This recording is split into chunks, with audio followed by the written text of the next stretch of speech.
The hat I got for Christmas is too big. It is nice, but my sombrero is too big. Can't tell one thing from another. I got married to my brother, cause the hat I got for Christmas is too big. But ring the bells and beat the drum. Ring the bells and beat the drum. I'll ring the bells, but I feel sick, cause Mr. Santa Claus, you played on me a dirty trick. See, Senor Santa Claus, the hat I got for Christmas is too big. It is nice, but my sombrero is too big. When I walked on Frederick Street, you can only see my teeth, cause the hat I got for Christmas is too big. But ring the bells and beat the drum. Ring the bells and beat the drum. I'll ring the bells and say ole, cause Mr. Senior Santa Claus, you spoil my holiday. Hey, Senior Santa Claus, I must insist that you give me something a little smaller. See? My goodness!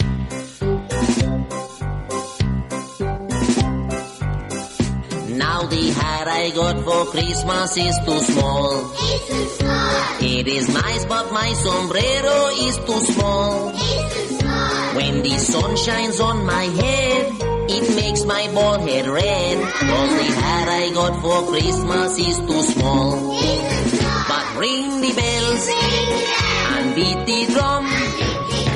Ring the bells and beat the drum. I'll ring the bells and say ole, and say ole, and say ole. Hey, Mr. Senior Santa Claus, I'll take it anyway. So ring the bells and beat the drum. Ring the bells and beat the drum. I'll ring the bells and say ole. Yes, Mr. Senior Santa Claus, I thank you anyway. You give me big hat, you give me small hat. Now I have these two hats. Maybe I will use this one as an umbrella. And beat the drum. I'll ring the bells to be polite. But if I see that Santa Claus, I'm gonna start a fight. See? The hat I got for Christmas is too big. It is nice, but my sombrero is too big. Can't tell one thing from another. I got married to my brother, cause the hat I got for Christmas is too big. But ring the bells and beat the drum. Ring the bells and beat the drum. I'll ring the bells, but I feel sick, cause Mr. Santa Claus, you played on me a dirty trick. See, Senor Santa Claus,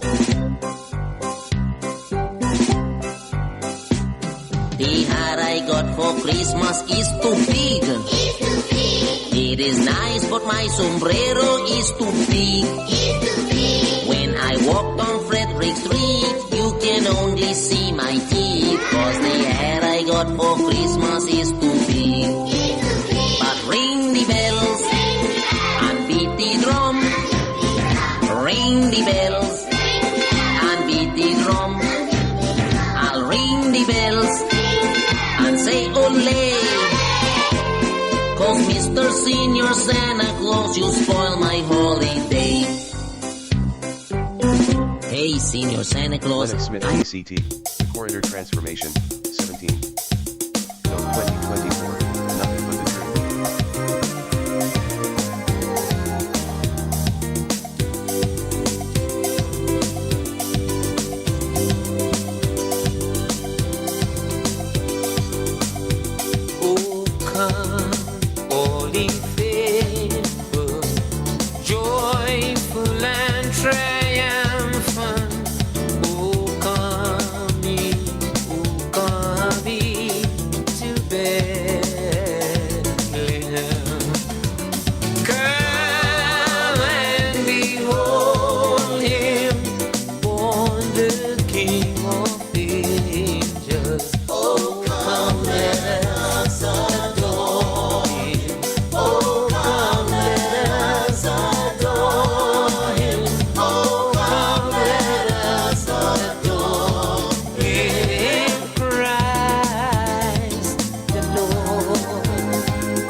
shining.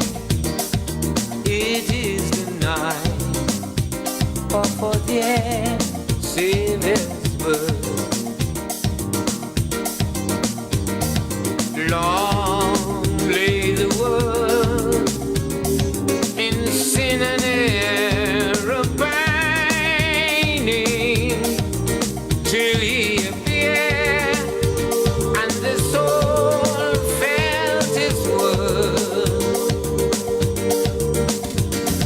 A trail of hope, the weary world rejoices, for yonder break a new and glorious morn. Fall on your knees. Oh yeah,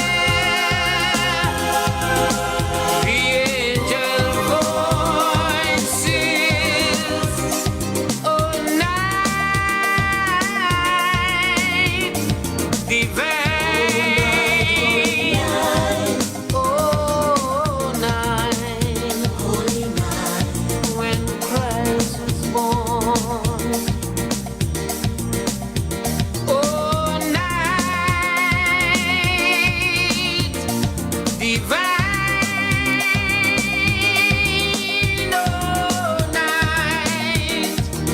Oh night divine. Fall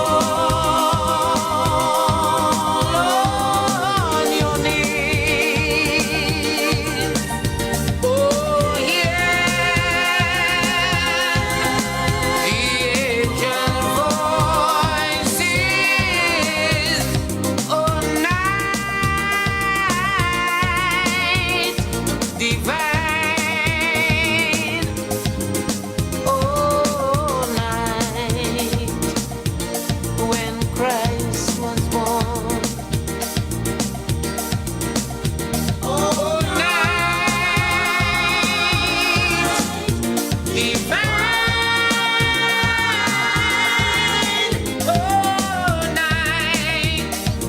Oh night divine. Woo.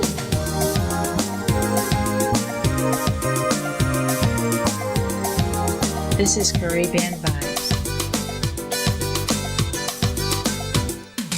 Hark the herald angels sing, glory to the newborn King.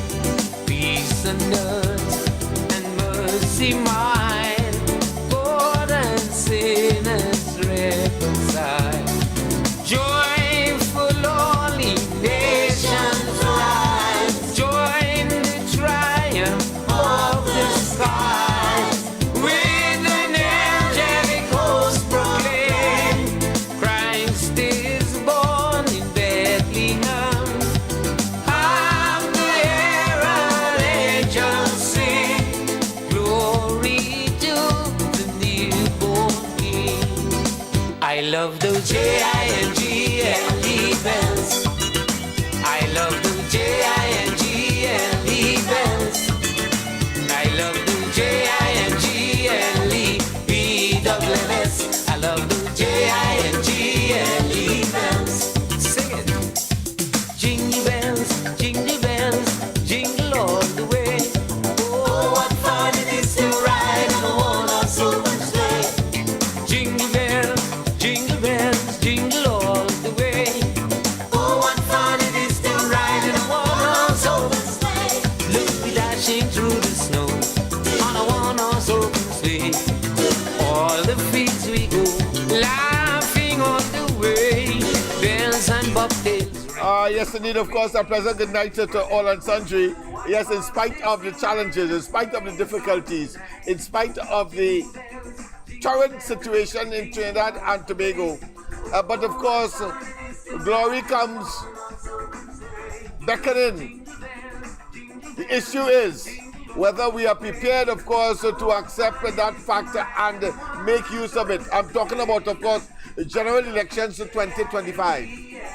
Welcome, of course, to the Sunday edition of the Corridor Transformation, as we continue, of course, to treat with issues that are critical to Trinidad and Tobago's advancement, development, and in particular for our young people and those who are yet to born. Very important indeed.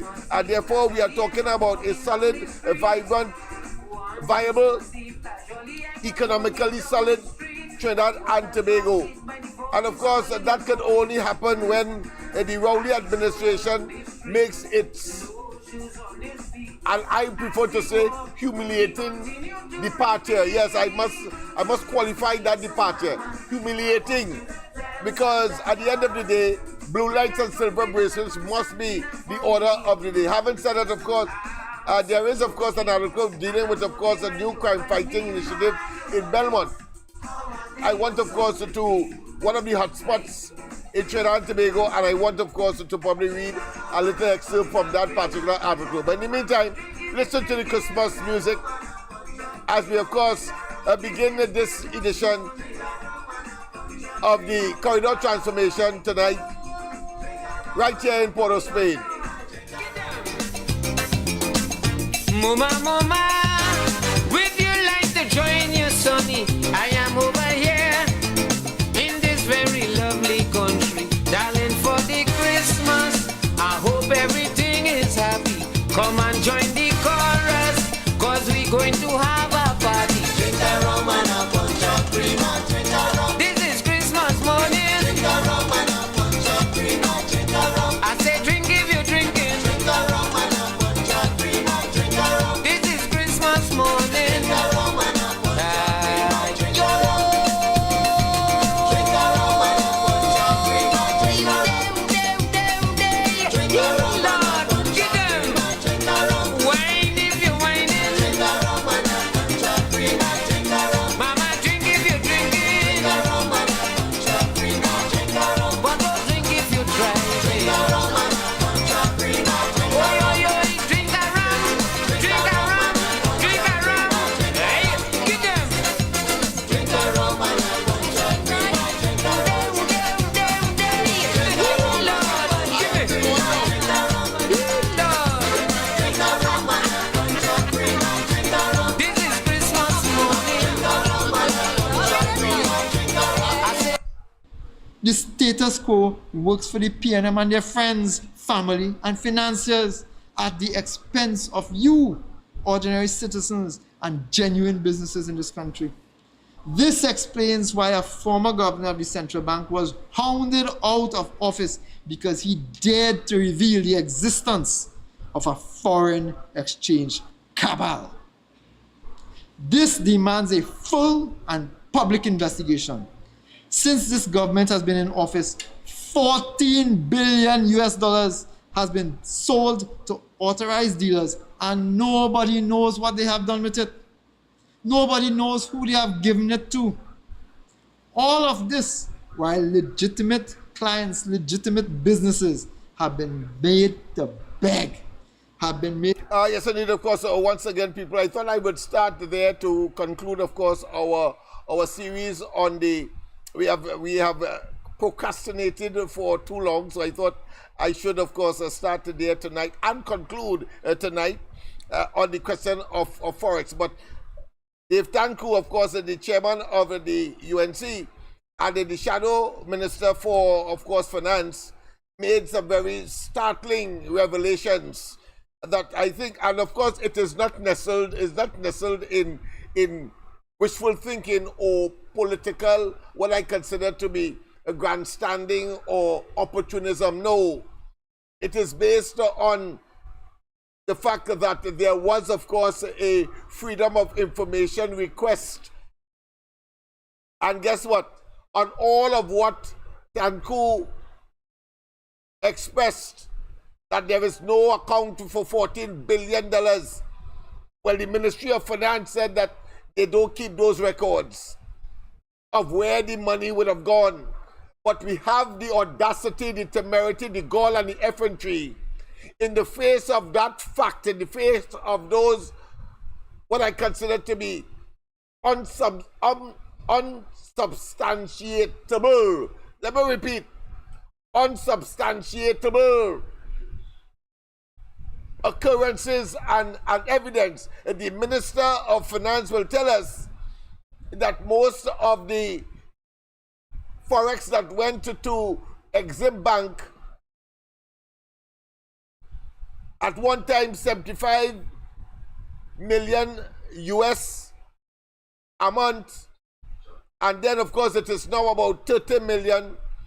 But the fact of the matter is that he would tell us without palpable, tangible, tactile, and rational and paper trail proof, telling us that, listen, most of the forex went to small businessmen, as if, of course, we are fools, and if that will appease, and if that will give them some kind of political currency and credibility.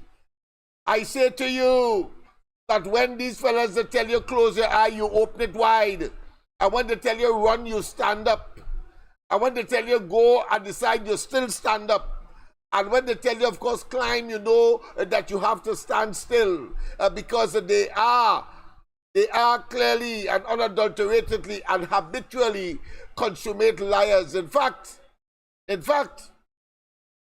must be suffering, of course, from the clinical human medical condition called mythomania or mythomania. Mythomania, yeah, you know, the myth meaning something that is not real, it's a myth. It's so mythomania. They are suffering from mythomania, and that is, of course, spontaneous and habitual lying. That is what they are consumed with. And we see it, of course, on a daily basis. That here it is, you have a Freedom of Information document that states that the ministry does not keep records of those persons who have been issued foreign exchange, our foreign exchange, our money, our resources, the people's resources, the taxpayers' resources, the citizens' resources. And then they have the audacity, of course, to still come Imsbert, and telling us that, listen, the most amount of money or substantial amount of the foreign exchange goes to small businessmen, because small businessmen and micro businessmen are, of course, reeling from the lack of or the paucity or the scarcity or the non-provision by their respective banks. In fact, he is saying that in the face of the fact that banks are telling people with their credit cards, they're cutting, of course, your ability to access foreign exchange by half. All the banks, all the major banks. But you should not be surprised, because it was this very minister who painted a voluptuous and a very, what I consider to be healthy economic picture when he presented the budget for 2025. Yes, he painted it. And when, of course, the PSA, the Public Service Association, took his tail to court, he and his ministry, resisting, of course, the Trinidad and Tobago Revenue Authority. Don't forget that. He then sent to the court, because he knows now that he has to, of course, speak the truth there. So he sends to the court and say, listen, if we do not implement the Trinidad and Tobago Revenue Authority, it's catch tail, it's catch ass, is decadence, is pressure, is the inability, of course, to manage Trinidad and Tobago's affairs until 2027. Till 2027, people. So it is clear that mythomaniac tendency is stereotypical and, of course, idiosyncratic of the PNM, and we should not be surprised. If you are getting, of course, some issues with the coloration, I'm trying, of course, I tried to adjust it before we got on, but I'm still seeing some issues there. Let me see if I could still adjust in the meantime, whilst, of course, I am speaking. Yes, let's see if it's much better here now. Yeah, let's see if it's much better now. The hue, there is adjustments. You know, I told you that you had to engage in a steep learning curve, so you would appreciate why. No, that is not that ought not to be. Let me see. All right, I think we could probably. No boy, yeah. Looking as though I have a red mouth, a red lip. Yeah. Let me just make certain and adjust that. Let me just adjust something again. Black and white. How's that? How that would work? Let me see. All right. I'm adjusting. All right. Let's go there. Let's go here. Little brightness. Let me see. Yes, people. All right. Let's see. All right. We'll have to work with the circumstance. The circumstance we have found ourselves in tonight. Because I was trying to, of course, put in a new, different background, and I had to interfere with the coloration as far as the camera is concerned. But God knows that I need an additional camera. I want to thank, of course, that caller from the United States that will be sending that camera for me by UPS. Well, you could see that we need it almost like yesterday. Let me just once again try to adjust. I seen something that I wouldn't want to, of course, to under normal circumstances share with you, but that is the reality. So let us continue with what we decided that we will be, of course, presenting tonight, and of course the question of closing, of course, the books on the foreign exchange, but just to highlight some of the issues apart from that. Let me just read quickly, of course, an article that talks about new crime fighting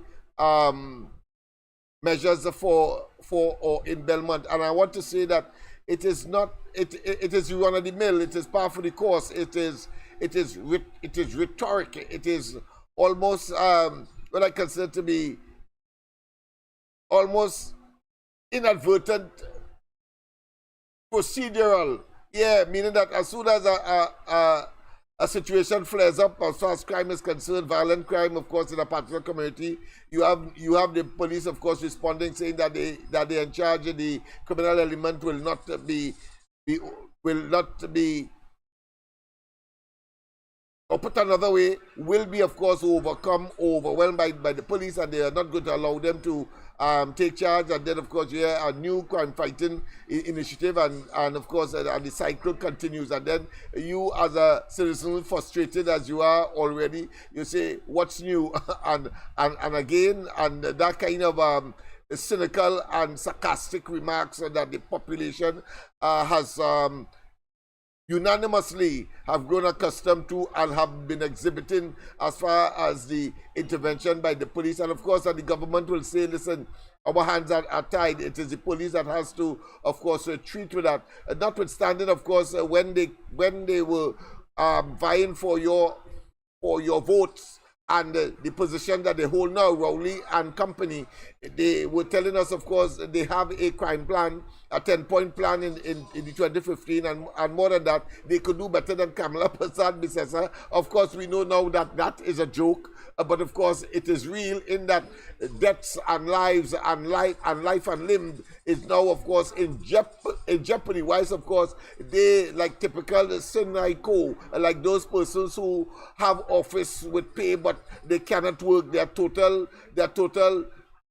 not just neophytes, meaning that they are newcomers, but they are totally lack the prowess and the ability and the tendency and the know-how to, of course, address the crime situation in Trinidad and Tobago. And while, of course, the situation is like, of course, Nero in Rome, whilst Rome is burning, they continue, of course, to wallow in their fantasy and their inability to manage the affairs of the country beyond crime as well, economy notwithstanding, but at the same time, calling meetings among themselves and patting themselves on the shoulder, and of course trying to project with, of course, the traditional media, the fantasy that they would, of course, concocted in their own minds in order, of course, to fool the population. Well, we are no longer fooled.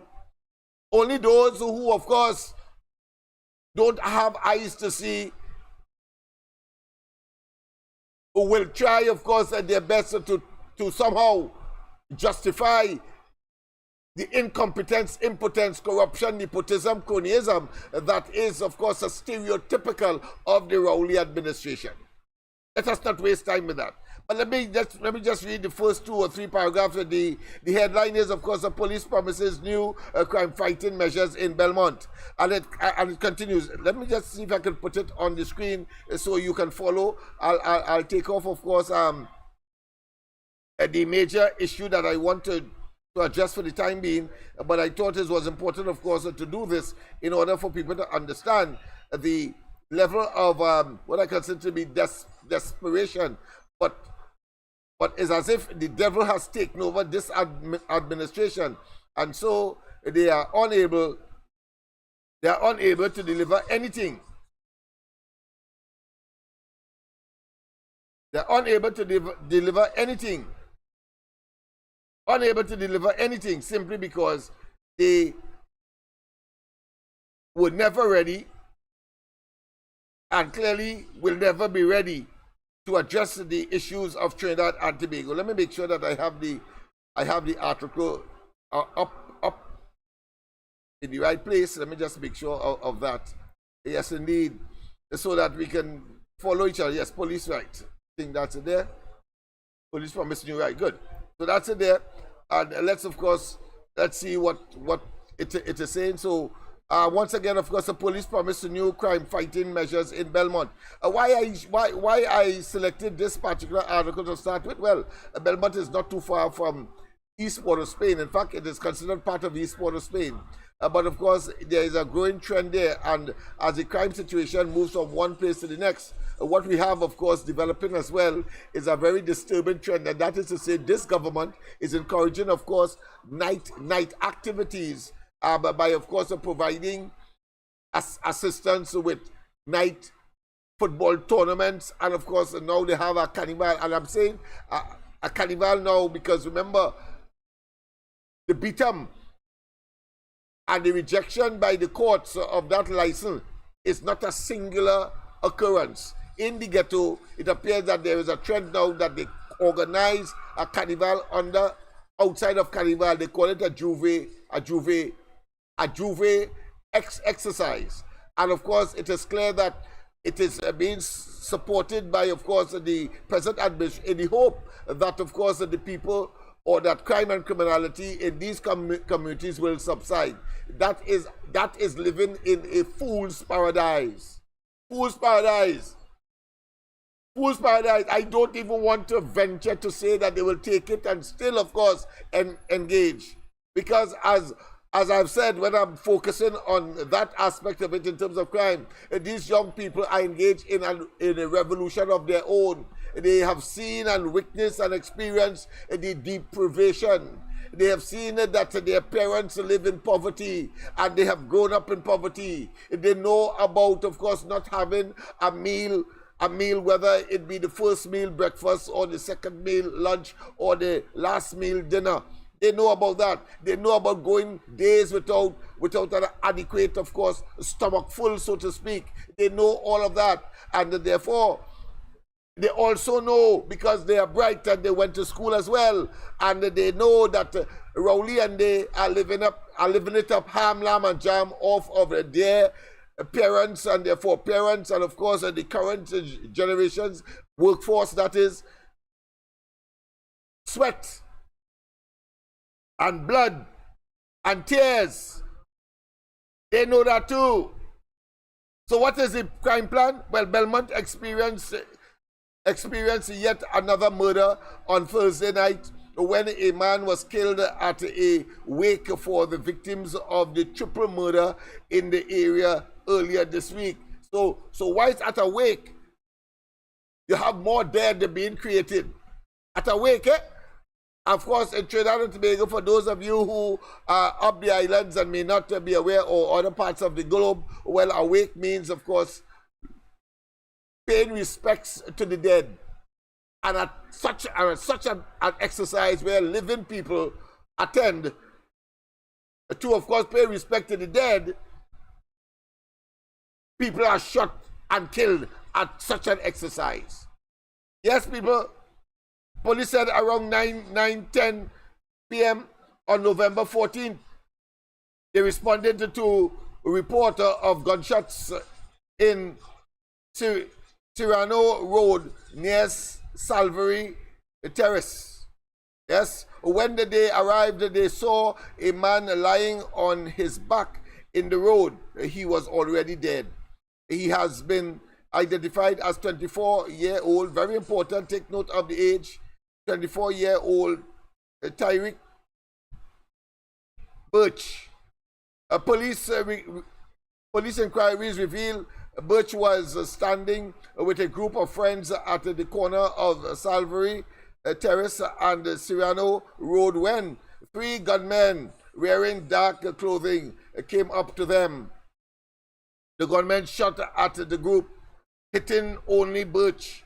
They then ran off to St. Babs Road. Police looked for the gunmen on St. Babs Road and surrounding areas, but no useful information was received. 5 people were stopped, interviewed, and searched, but no illegal items were found or seized.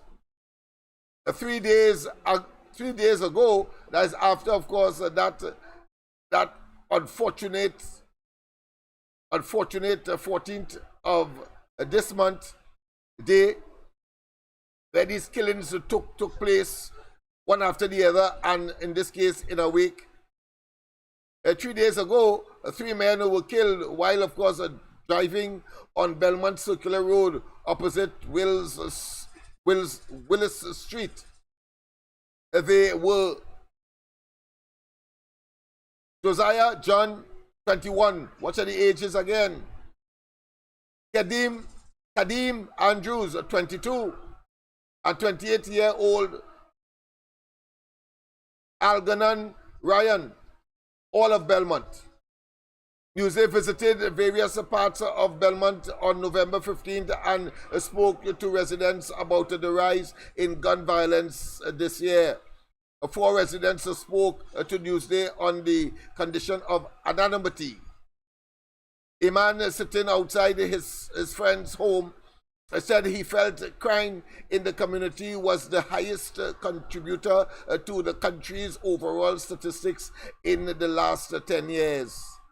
Of course, 10 years is not by accident. 10 years is since Rowley and they got into office, and that was a haphazard or interview by chance. And here it is, the interviewee could talk about the last 10 years. Well, the last 10 years clearly reference to, of course, Rowley and the PNM getting into office in 2015.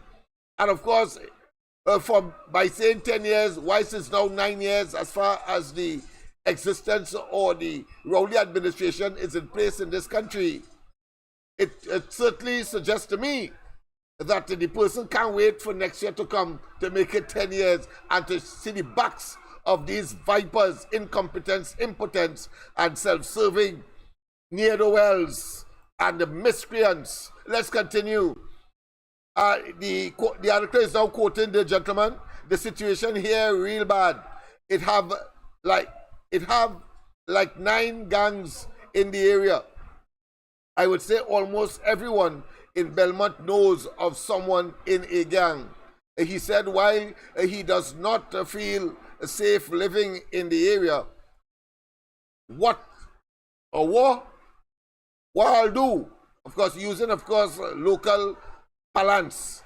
The other man said that the government and the Minister of National Security did not care about the poor people. They suffered we. The Prime Minister has to do something. Yes, he has to do something. Yes, I would suggest to him that, of course, he call elections and get the hell out of office and allow the blue lights and, of course, silver bracelets to prevail. The other man, the other man chimed in. He don't give a F, 2 letters missing, K. So you know what that will be. I don't have to repeat that. He said they don't care F, 2 letters missing, K. Of course, and that is a stranger interviewing an ordinary person in Belmont haphazardly, and that is how they see the government in this country today. And Rowley doesn't care, doesn't understand that it's about time, of course, to take his knees off the necks of the people and stop asphyxiating the people, stop starving them of being able to live better, being able to make the choice that they ought to have made since 2015, and that is to put a government that is caring, that is people-centered, and that knows what it is doing. I'm talking about Kamala Prasad-Bissessa and the UNC. It is clear. It is clear. This is a haphazard interview. Newsday just went up there, and the people are talking very angrily, and that is why I say on this program, when you get the opportunity to be angry, please be angry, and not only opportunity, you must be constantly angry until, of course, the day when you get to relieve yourself by, of course, voting on whatever day the voting is inevitable, is inevitably executed. And then, of course, when the results, the glorious results, that PNM is out of office and Rowley and they, and you've seen, of course, the division, all of the figures of course, blue lights and silver bracelets, then, of course, we will relent. But until such time, we must, of course, continue to generate the hatred, so that when we go to the polls, we must be mono-minded, we must, and of course, like-minded, and that is to say, to get rid of this albatross that is the Rowley administration. The article continues. They also said the community became a ghost town after 7 p.m. That is stereotypical all over the country.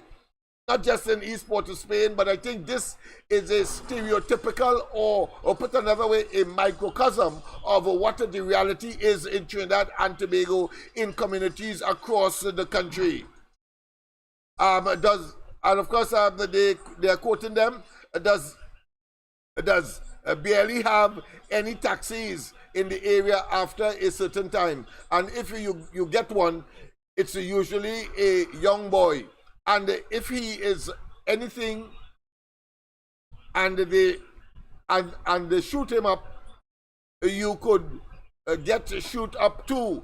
So if he in anything, in other words, if he is a gangster that, of course, is part of that burgeoning crime and criminality and gang warfare that is very close to each other in terms of proximity of community. And we are going to give you sometime later a map to show you how close these communities are, and yet still they are engaged in warfare. In fact, of course, we have a situation on Nelson Street where Nelson Street is divided in half. Prince Street is the dividing line, and south of it, those persons who are living south of it cannot go up in the north, even though it is a street less than 3 kilometers, if so long, so maybe 2.5 kilometers, and yet still, and of course, the terrain doesn't have any natural physical division, such as, of course, a mountain or a drain, as the case may be. It's flat land. Yes, undulating, flat land. And it's easy to run from one block to the next, one house to the next, one apartment to the next, and yet still you have these warlike belligerents occurring in these communities. That is what Rowley and they have, of course, fomented by their policies and programs, and they still want to remain there unmeritoriously. Let's continue. Both men said police tried their best with frequent patrols and exercises, but it was not only dependent on them. Those who are in crime have to decide when they want crime to stop. A female resident urged young men in the community to turn their life around. Try Jesus. Have a heart. It does not make any sense. What are you all gaining? She confirmed the active presence of the police in the community and said that they were trying their best. Well, I want to tell them best is not enough. That is ingratiation, and that to me is a cop-out. There must be much more. And of course, this government boasted of what? All of government approach. They don't know the meaning of it. All of government approach. That is an idea that has been, of course, surfaced many decades ago. It was Rowley when he was, of course, in opposition, and he went up to beat him, and a similar situation occurred where, of course, the police had to lock down that area, and he went up there, of course, looking to score cheap political points. And he said, of course, the Beetham is a special place with special problems and special people, and therefore it requires special solutions. Now that he is in government, he could find no solutions, whether special or generic. You know what I say? Whether special or generic. And it was he, of course, in opposition when, of course, as part of their solution, the Kamala Prasad Bisesa administration in 2011 called a state of emergency. Whether it was disguised to, of course, address crime or not, or a specific, of course, a problem that was emerging, the fact of the matter is that it did, of course, quell for a very long time. And, of course, comparatively speaking, less murders would have taken place under the successive years, the successive 5 years of the Kamala Prasad Bisesa administration, as opposed to Rowley's 9 years now. 9 years. And of course, Rowley, of course, demonstrating his legacy will be successive, breaking the record for murders in Trinidad and Tobago under his watch. Why Kamala Prasad Bisesa clearly, it hurt 5 years between 2010 and 2015.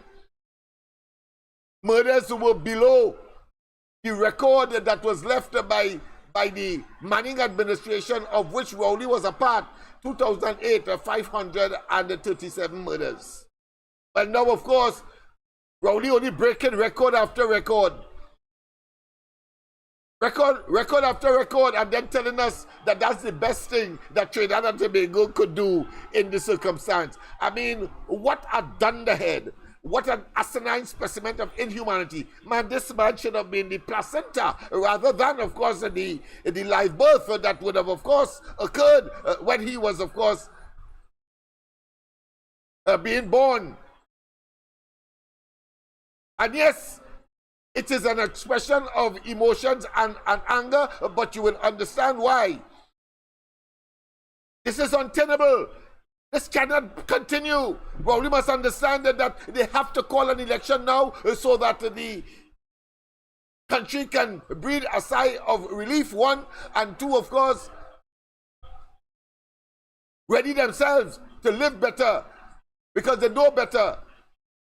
They have seen better, and they know Kamala Prasad Bisesa and the UNC are people-centered and, of course, are capable of addressing the problem. Should I go further? Let me just read about 2 more paragraphs just to make certain that your anger is multiplied further.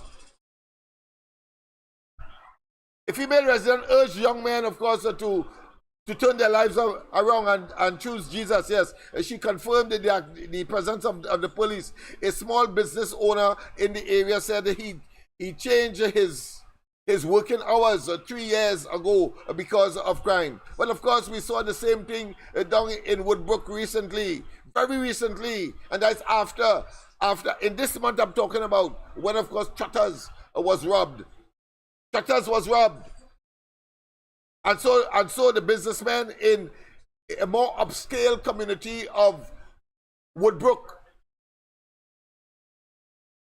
in which, of course, a part of the avenue exists, a very popular, of course, night and recreational area in Trinidad and Tobago that area has developed into. And here it is, the businessmen are saying they have to, of course, close at 6 o'clock, when before they used to close around 9, 10 o'clock, according to their license, their liquor license.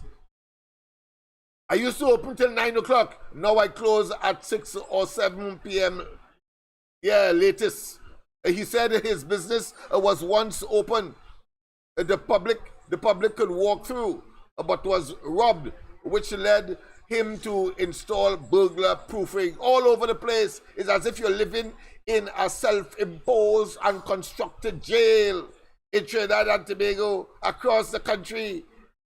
We have not yet touched, of course, home invasions.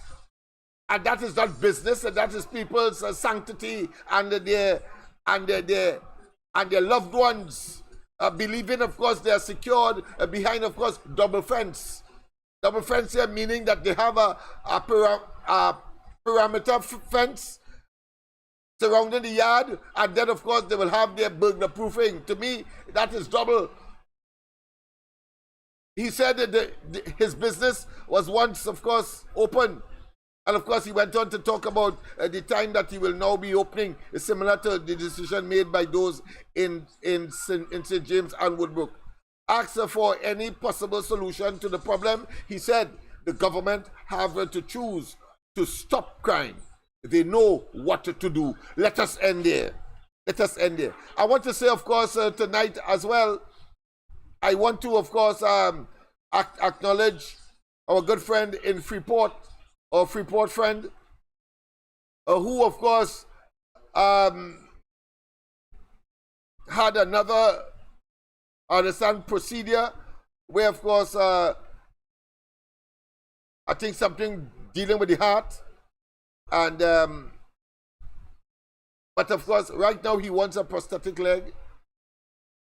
And I believe that I owe it a duty to him, having regard, of course, to his tenacity, his determination, and his contribution on the ground report, the corridor transformation, etc., to, of course,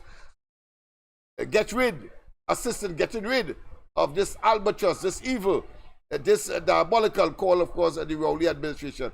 I'm still seeing, of course, some issues relating to the the picture. Let me see if I can make some further adjustments there, because of course there is a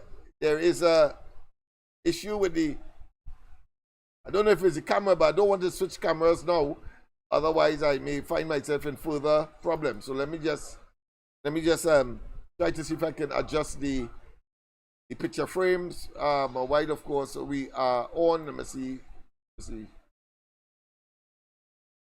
I don't know what could happen here. Right, contrast, bam, I'm trying my best here.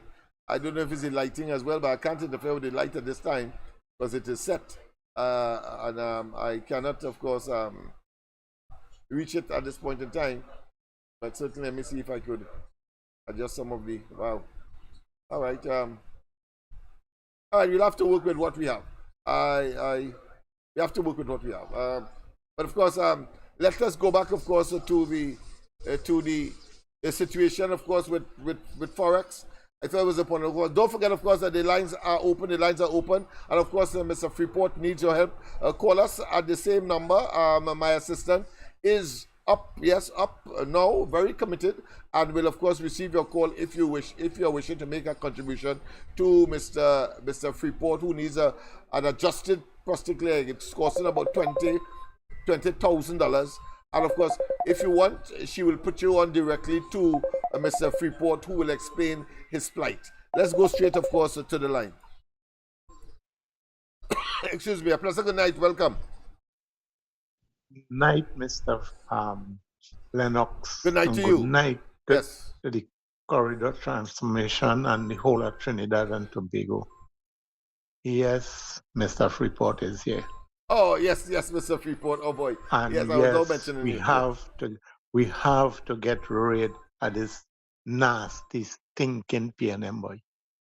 Oh God.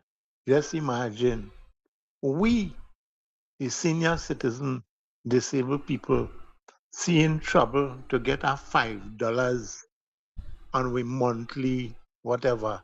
Yes. We can't get it. Mm-hmm. And they're looking for thousands of dollars. Huh? I wonder if they just sleep well when the night come by.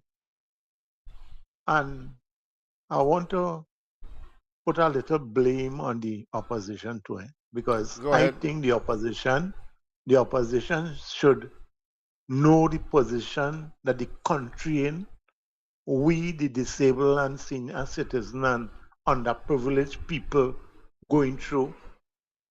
I think they should put up an opposition no to that increase, because them having plenty money. Because just imagine the prime minister getting $50 million for entertainment. He can't spend that money for the year. And you still want more on it. And everybody who getting a good hefty salary getting increase. The poor daily paid and underprivileged workers, nothing for them for the past 9 years. And we had to see trouble. But I don't know what to say. I don't know what to say in this country, what to do to get rid of the PNM. If I could do something on my own to get rid of them, I'd do it. If I had to sacrifice my life to get rid of them, I would do it. So that is that. The nurses and them, I went clinic yesterday. The nurses know me. They know me as be on the ground report. Uh-huh. They say, Mr. Saka, what? You stop talking on the radio, boy. I said, well, nurse, you know, I'm passing through a lot for the past year. I said, my house burned down. My wife passed away. I said, and now I come and I get a massive heart attack. So I'm keeping it cool. Lennox, I sleep almost 3 weeks on a couch, you know. I Wow. couldn't lie down, you know. I couldn't lie down. When you lie down, you can't breathe. Mm. And what happened to the nurses and them? They understaff. So they overwork. And what they're doing to those understaff, if we say Kuva have a problem Mm. and they need somebody, they're not hiring nobody, you know. Mm. They would take somebody either from Freeport or Grand Hoover or somewhere So they shorten and shift somewhere them out. in order to solve a shortened problem elsewhere. Yes, yes. Oh wow. Yeah, that's So typical Rowley for you. this is why I just beg everybody who going for healthcare, only have some patience with the healthcare providers and them. Mm-hmm. They understaff, they really understaff. And they ain't getting nothing extra, right? So coming to my problem now, Yes. the prosthetic leg that I have, Mm-hmm. it get oversized in the sense of the foot, the muscles shrink over the 5 years, Okay. almost 6 years. When I did the prosthetic leg, the muscle was bigger, the foot was bigger. So now the foot is playing in the socket.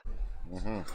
So while the foot playing, the liner, it has something they call a silicone liner, Uh-huh. that's pull on the foot and grab on the flesh.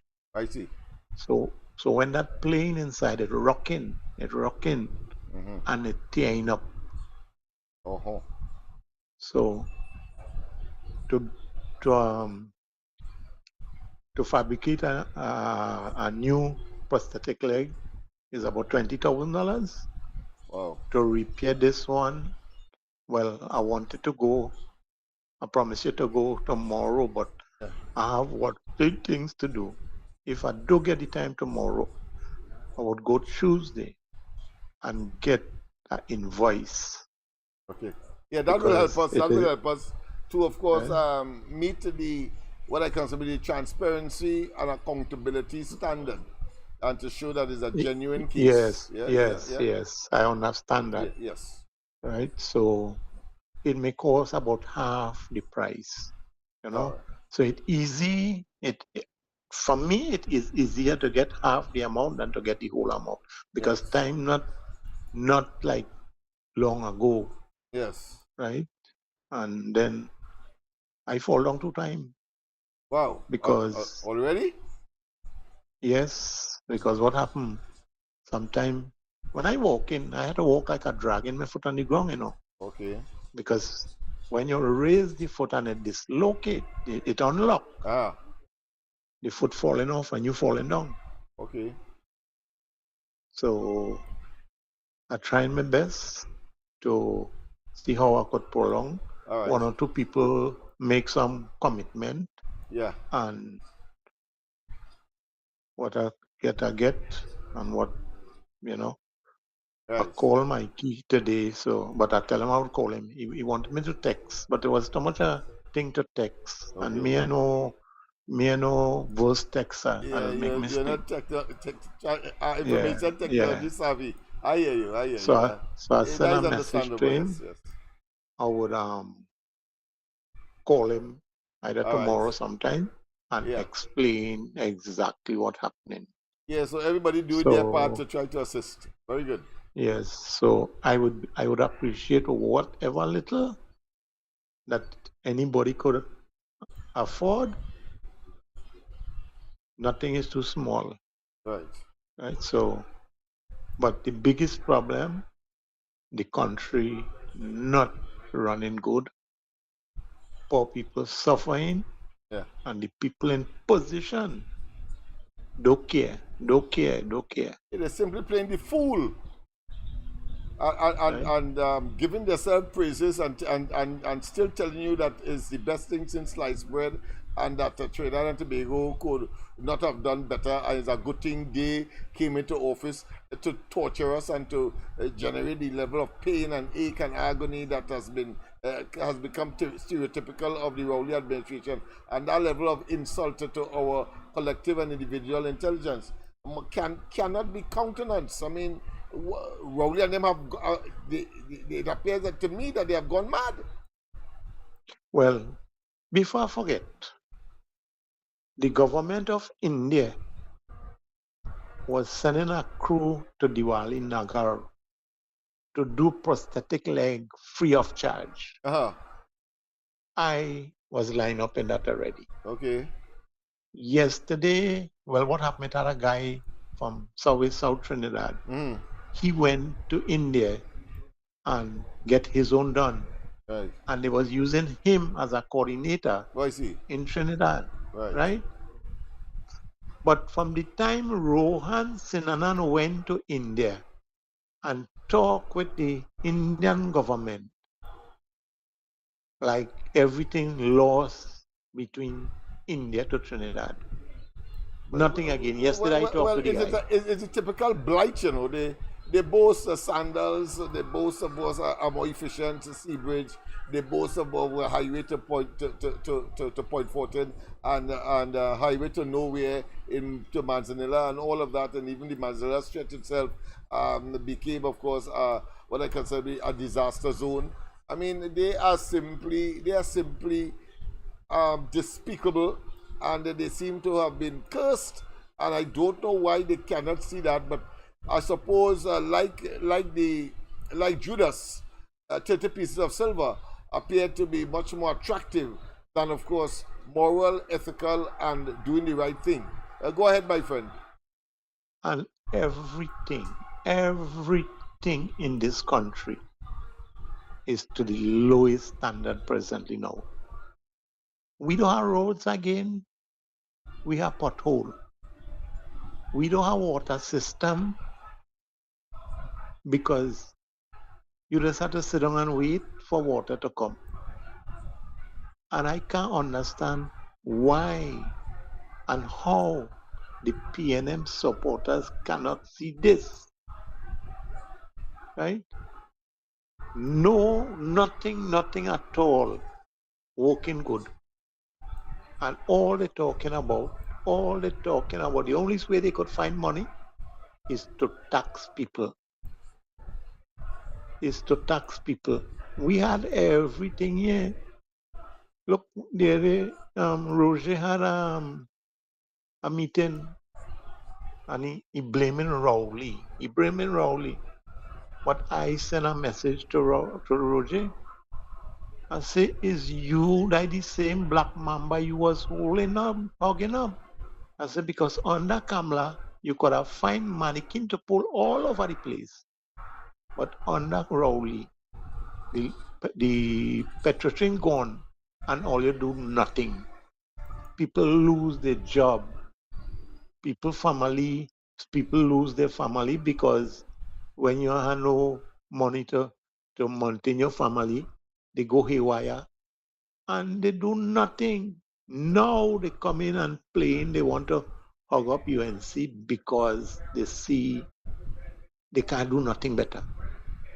The time to put a stop to it, they didn't do nothing, right? So them fellas, they're trying to take out shame off of their face, but it stick there, it can't move. No, I think Because they have a reality deficit, and with the fullness of time, the population are going to take their revenge on all of them, because of course we have had a situation where independent senators gravitated to the PNM for inimical action against the people. Not right.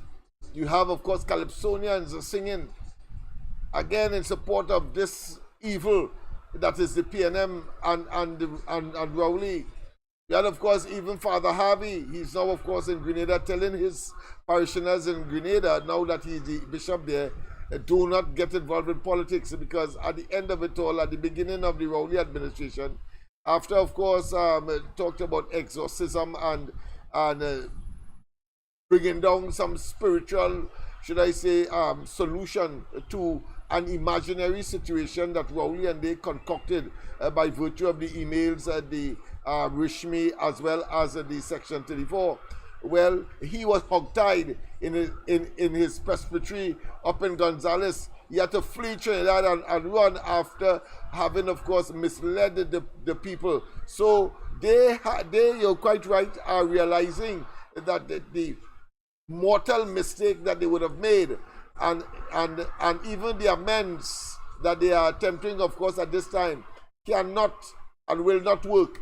The only solution is that the population must get rid of Rowley and the PNM, and do so for a very, very long time, which of course is a commitment the ground report, the corridor transformation, and others have made, having regard, of course, to the history. And we have seen it unfolding, of course, in Tobago, where the minority leader is now playing holier than thou. He playing that the 21 years of corruption of the PNM, it did not exist, and of course have the audacity, the temerity, the gall, and the effrontery, and in a spate of what I consider to be self-righteous indignation, calling the Farley administration corrupt. And get the hell behind us. Get, according to the scriptures, get the hence of Satans. Go ahead, my friend. Any parting words? yes,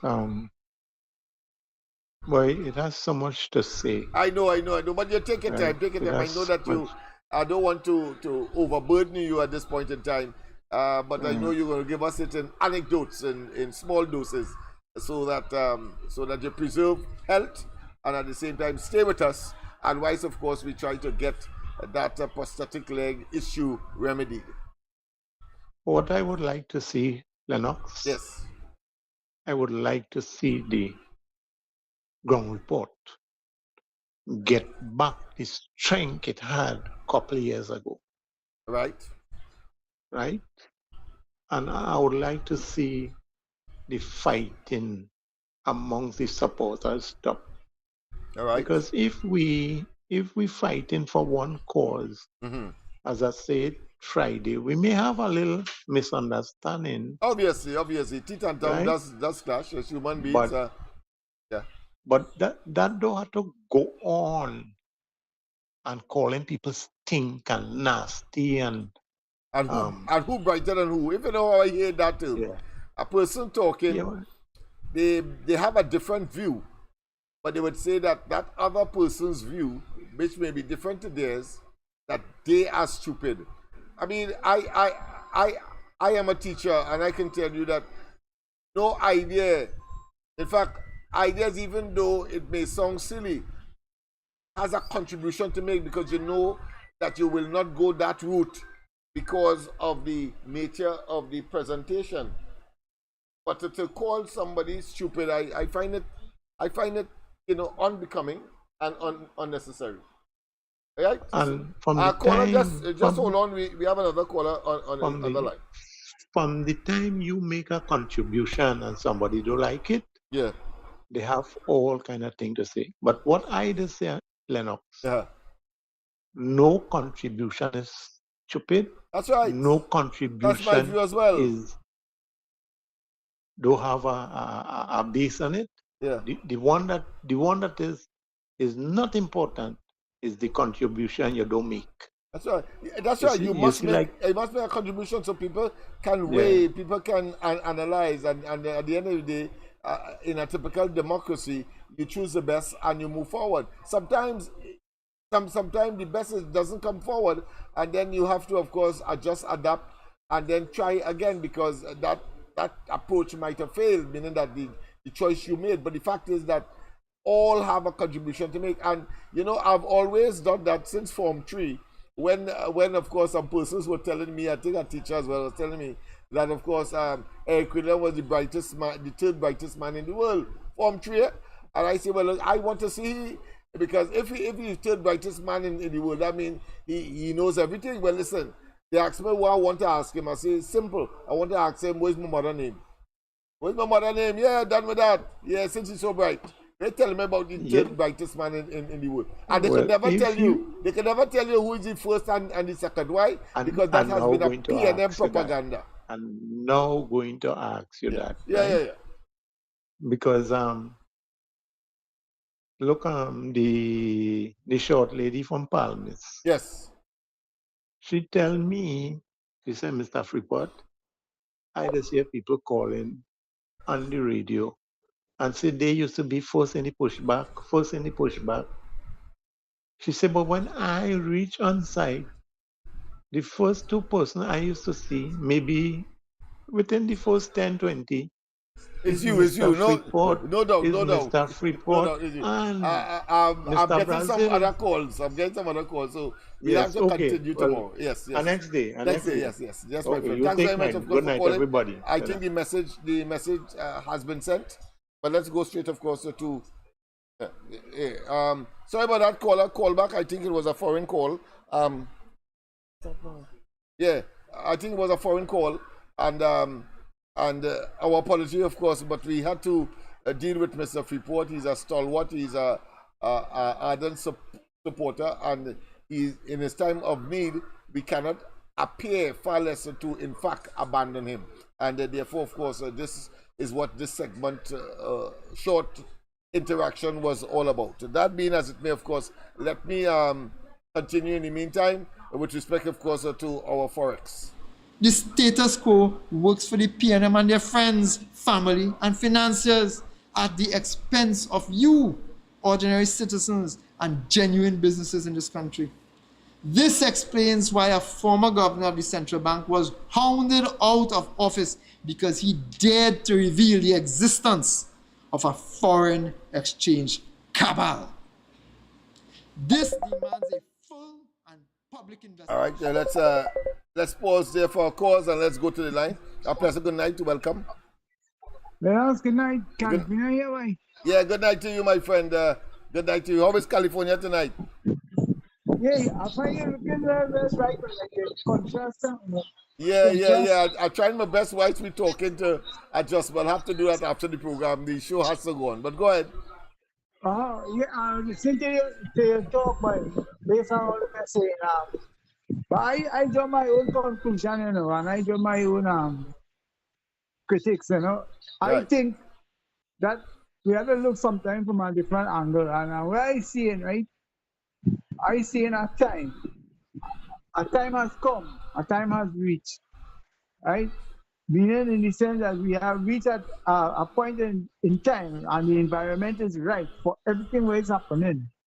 What I mean by that is like, if for instance, all the criminal activity going on in the country, right? I believe it has something driving that and something bigger than what we are seeing it. Okay. Because check something. The people who flourishing in this country and who building, who business expanding and who building is the 1%. You understand? Right, yes. The 1%, the 1% business, them expanding and pulling up new structure and extending their business and then bringing in and buying what they want. Them don't have a problem, right? Yeah. And the criminals is not attacking the 1%. They're only attacking the self, people in the community or outside. I raise up people like all Puna and Curep and all them people, right? Now we looking at the pattern. Another thing is, right? Although they do the gang and them running them after these guns and them that these fellas and them using is very expensive guns. Right? And if they don't have money to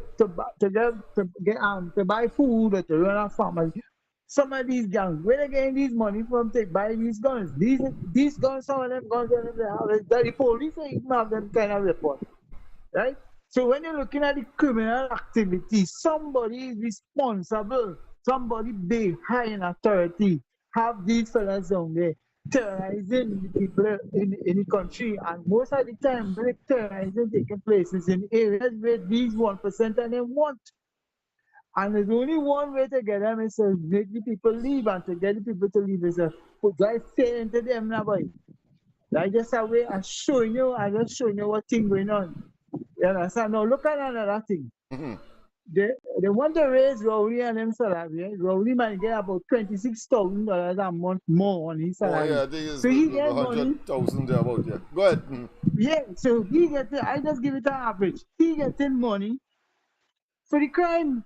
He getting paid off because he ain't doing nothing about the crime. He ain't doing nothing about the suffering of the people. He ain't doing nothing to improve the water system in the country. He ain't judging the reservoir, right? They're building houses and extending community, and they're pulling more water from the dam. They must study to extend the dam and extend the water supply, and then the ball in the road. They don't have either they don't have the foresight, right? Or they blatantly, they willingly choose not to do it. You understand? Yeah. They're not developing the country, so they're running down the country. Them have something bigger in their mind, and we're not seeing that. Because how come you telling me you have crime, right? You have the petroleum matter, you have poverty in the country, you have forex in the country. It's a problem for the middleman and the small man, but not a problem for the big man. We have corruption in parliament. The whole parliament corrupt. When I mean the whole, every one of them from the speaker come down, because here we're going on. Why they want to hide away this issue now with this $3-something billion? Why?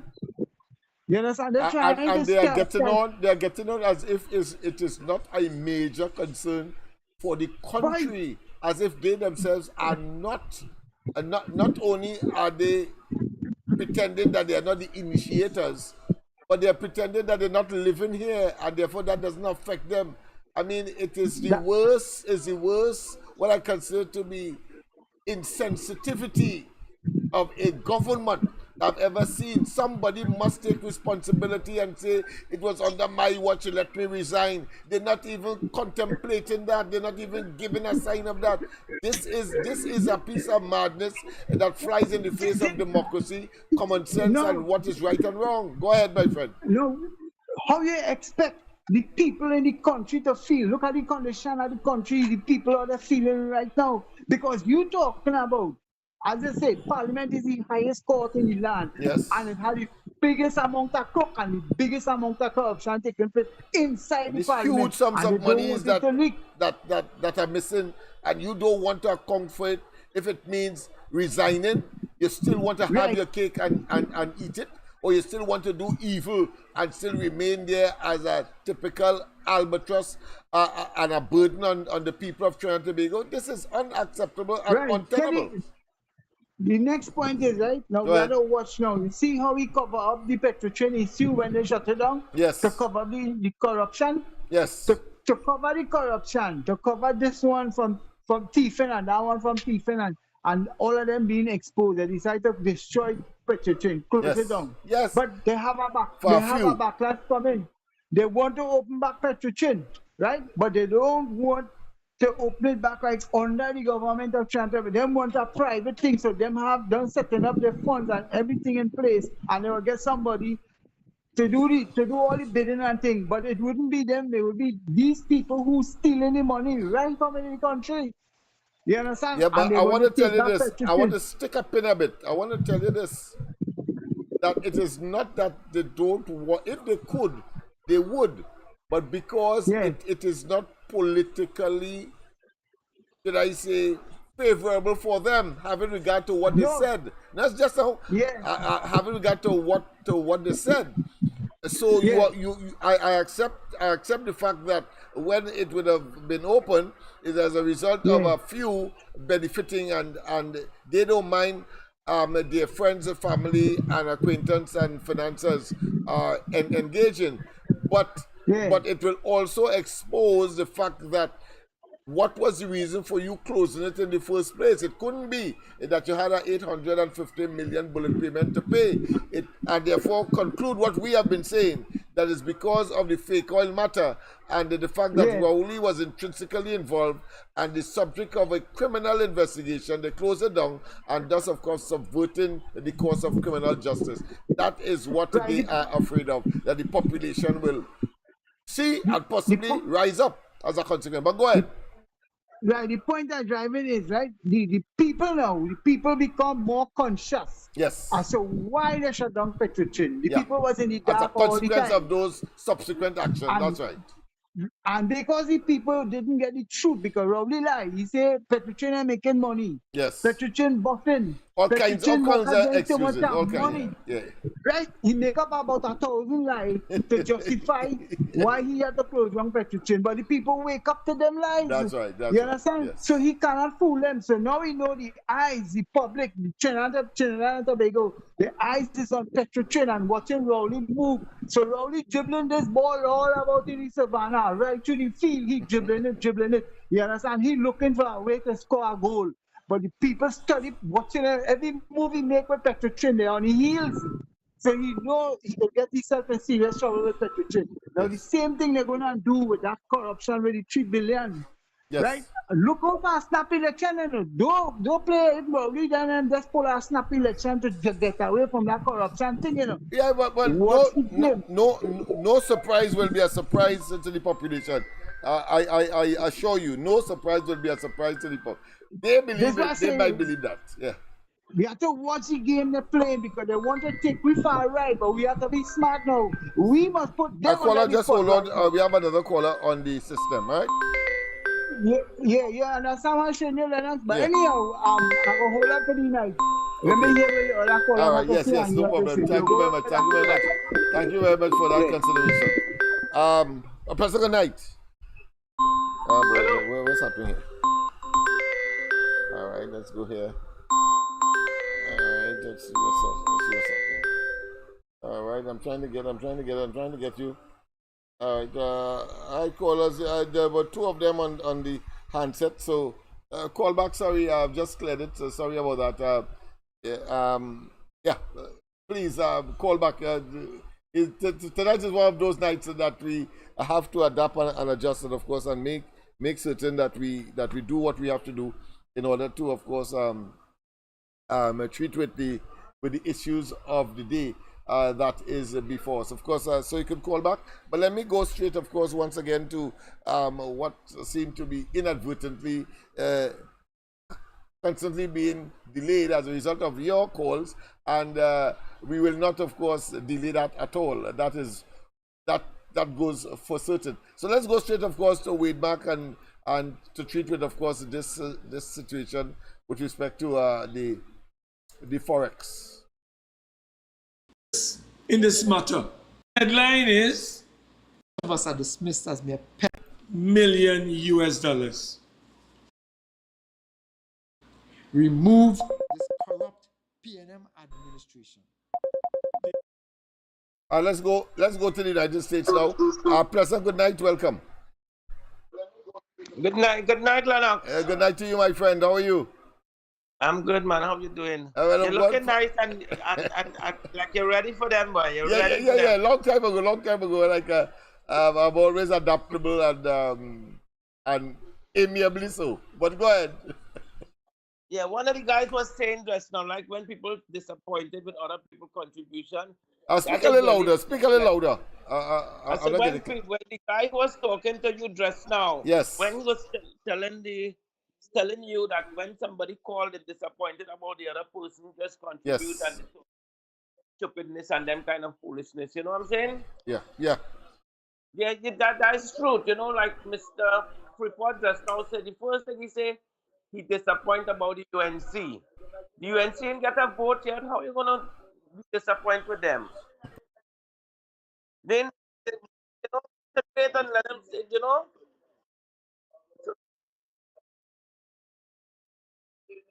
Yeah, go so ahead. Go ahead, Mr. New York. Yeah. And what they're saying. This is a big show. There's an international show. A lot of people listening all over the world. Right. So when you come out to say something, say it strong and say the right thing when you want to say. You know what I mean? Don't beat on the bush and say because this one say that and they want to criticize and everything. Okay. And another thing, you know, the wrong report, as some people say, it's going down. And he's trying his best, all he's trying his best. And one of the reasons these callers they call it and say people stupid and shit and nasty. You know, this kind of thing. You guys have to take control and tell the people what to say and stop them from using this kind of language on this show. Have a good night, man, and good luck. Yeah, thank you very much. Thank you very much, my friend. Always a pleasure to have, of course, our diaspora share with us their views, and of course, very, very, very strident, very incisive. The whole of where I live in Jamaica, Queens, and New York, a lot of people, 90% of the people I believe listen to you, man. Oh, great, my friend. Everybody what they hear, the most important man in Trinidad, Lennox Smith. Have a good night, sir. I hear you, my friend. I hear you. Thank you very much. Thank you very much. Yes, of course. I see that has been confirmed in actual Jamaica, not the vicarious Jamaica in the United States, the transplanted Jamaica. Let's say citizenry. But certainly, of course, I really enjoy it. I want to tell, of course, our Jamaican friend that, of course, I got to the videos, I should say, 3 of them, and I went through all of them. Very interesting indeed. And if you call tonight, maybe we can have an opportunity to, of course, speak with them. Yes, indeed. Pleasant good night. Pleasant good night. Welcome to the corridor. A pleasant good night to you and all your listeners. Yes, good night to you as well, my friend. Yes. Let's share. Yes. Thanks very much, of course, for reminding us. Share, people, share.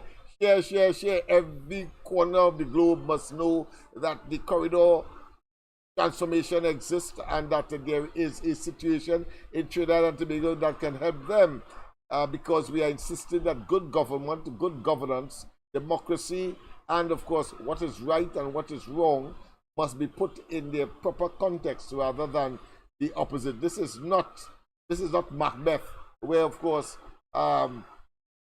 fair is foul and foul is fair. No, it is right and wrong is wrong. Go ahead, my friend from Faizabad. So, Mr. Lennox, you had us say earlier on some frightening words, and I would like to crave your indulgence. Go ahead. Because you just tell me, if I coming down from the Maritime flyover to the Silots Caller, if flyover. you will just Right? hold on, I have another caller on the handset, all right? All right. Yes. Yeah, go ahead, Mr. Faisabad. Yeah, you just use a word, and it's frightening to me. Go ahead. I'll repeat it myself here, right? That from the maritime flyover to the Silots flyover, right? Yeah. You tell me that that piece of road divided in half. Half is down so and half is up so. And that is frightening because I want to ask you a question now, right? Oh, wise man, I would like to ask you, if down the road by Silot is down the road and up the road by Maritime is Maritime, when election is called, where down the road going and vote if they fall under the same constituency? That is a challenge. I know a beautiful question, and I want to tell you, even in the 2020 elections, I wrote, of course, to the EBC in a similar situation in part of Mova, where, of course, one section, the polling station is located physically, and people have been deprived or would have preferred to deprive or self-deprive in order to preserve their lives. So you're quite right. That is an issue that must be addressed by the EBC, by conscientious people such as myself and others who see that situation where people would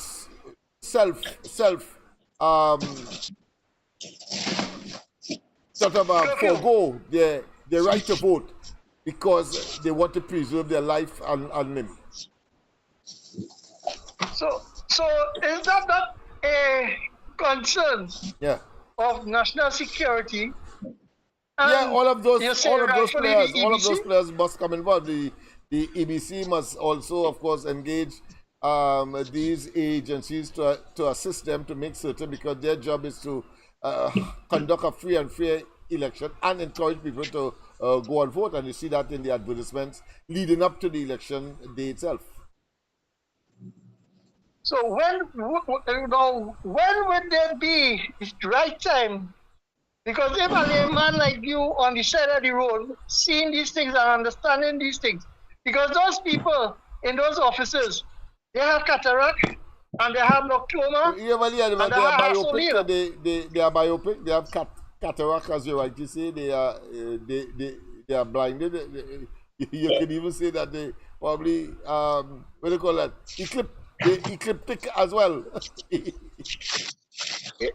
So there is nothing. So now you see, these are things concern now is very frightful. Yeah. Because when a part of society is being deprived, right? And that is not good for our democracy. So, and then you hear the leader of the PNM. You have another call because we have someone from the States looking to get in as well. Huh? Hello? Yeah. All right, it appears he as well. Yes, go ahead, caller. Go ahead. Oh, Lennox. All right, good night, Trinidad and Tobago. Good night, everybody. How you doing, Lennox? Well, of course. Everything in Trinidad, there, right? Yeah, working hard, but it's an uphill task because, of course, the evil will not relent, and we know that evil cannot prevail, must not prevail, but we continue, of course, to, with a high degree of tenacity, make certain that evil does not prevail when the time comes for change of government. But you saying that Lennox, but Rowley their power. Anyway, with the question I caught asked, I hear talk going around. Rowley Garris, you care to elaborate more on that? Thank you very much, Lennox. You have a good night. Good night, Trinidad and Tobago. Let me just say that one time. Yes, there is a recommendation by the Salary Review Commission or Committee for an increase, a proposal increase, just as the last time, but they were sent back only because they didn't include on the last occasion the judiciary. Now they have done that, and of course they have amended, I think, further Rowley's salary to about 100,000, and then a pension, no, not a pension, but I suppose a gratuity or something like that, about $1 million. And of course that too is applicable to the leader of the opposition and other public officials from the governance or political level. So let's not say one and don't say the other. The issue is whether or not they will accept it. This government, in spite of all of the challenges that they have imposed on the people, rob them one way, deprive them one way, of course, mismanage another way, and totally, of course, find Trinidad and Tobago in economic and socio-economic and psycho-cultural slum. The possibility exists that they may well accept it, but we wait and see. We wait and see. And the only reason they won't accept it now is because, of course, there is an impending elections. Because we have seen it happen in the past where they have accepted it and then, of course, say that other people are hypocrite. They want it, but they don't want it.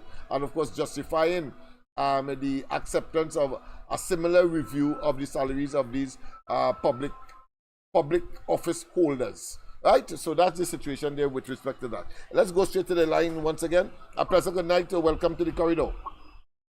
Hello. Yes, welcome. Yeah, I want to say, Makola was talking about the petroleum issue just now.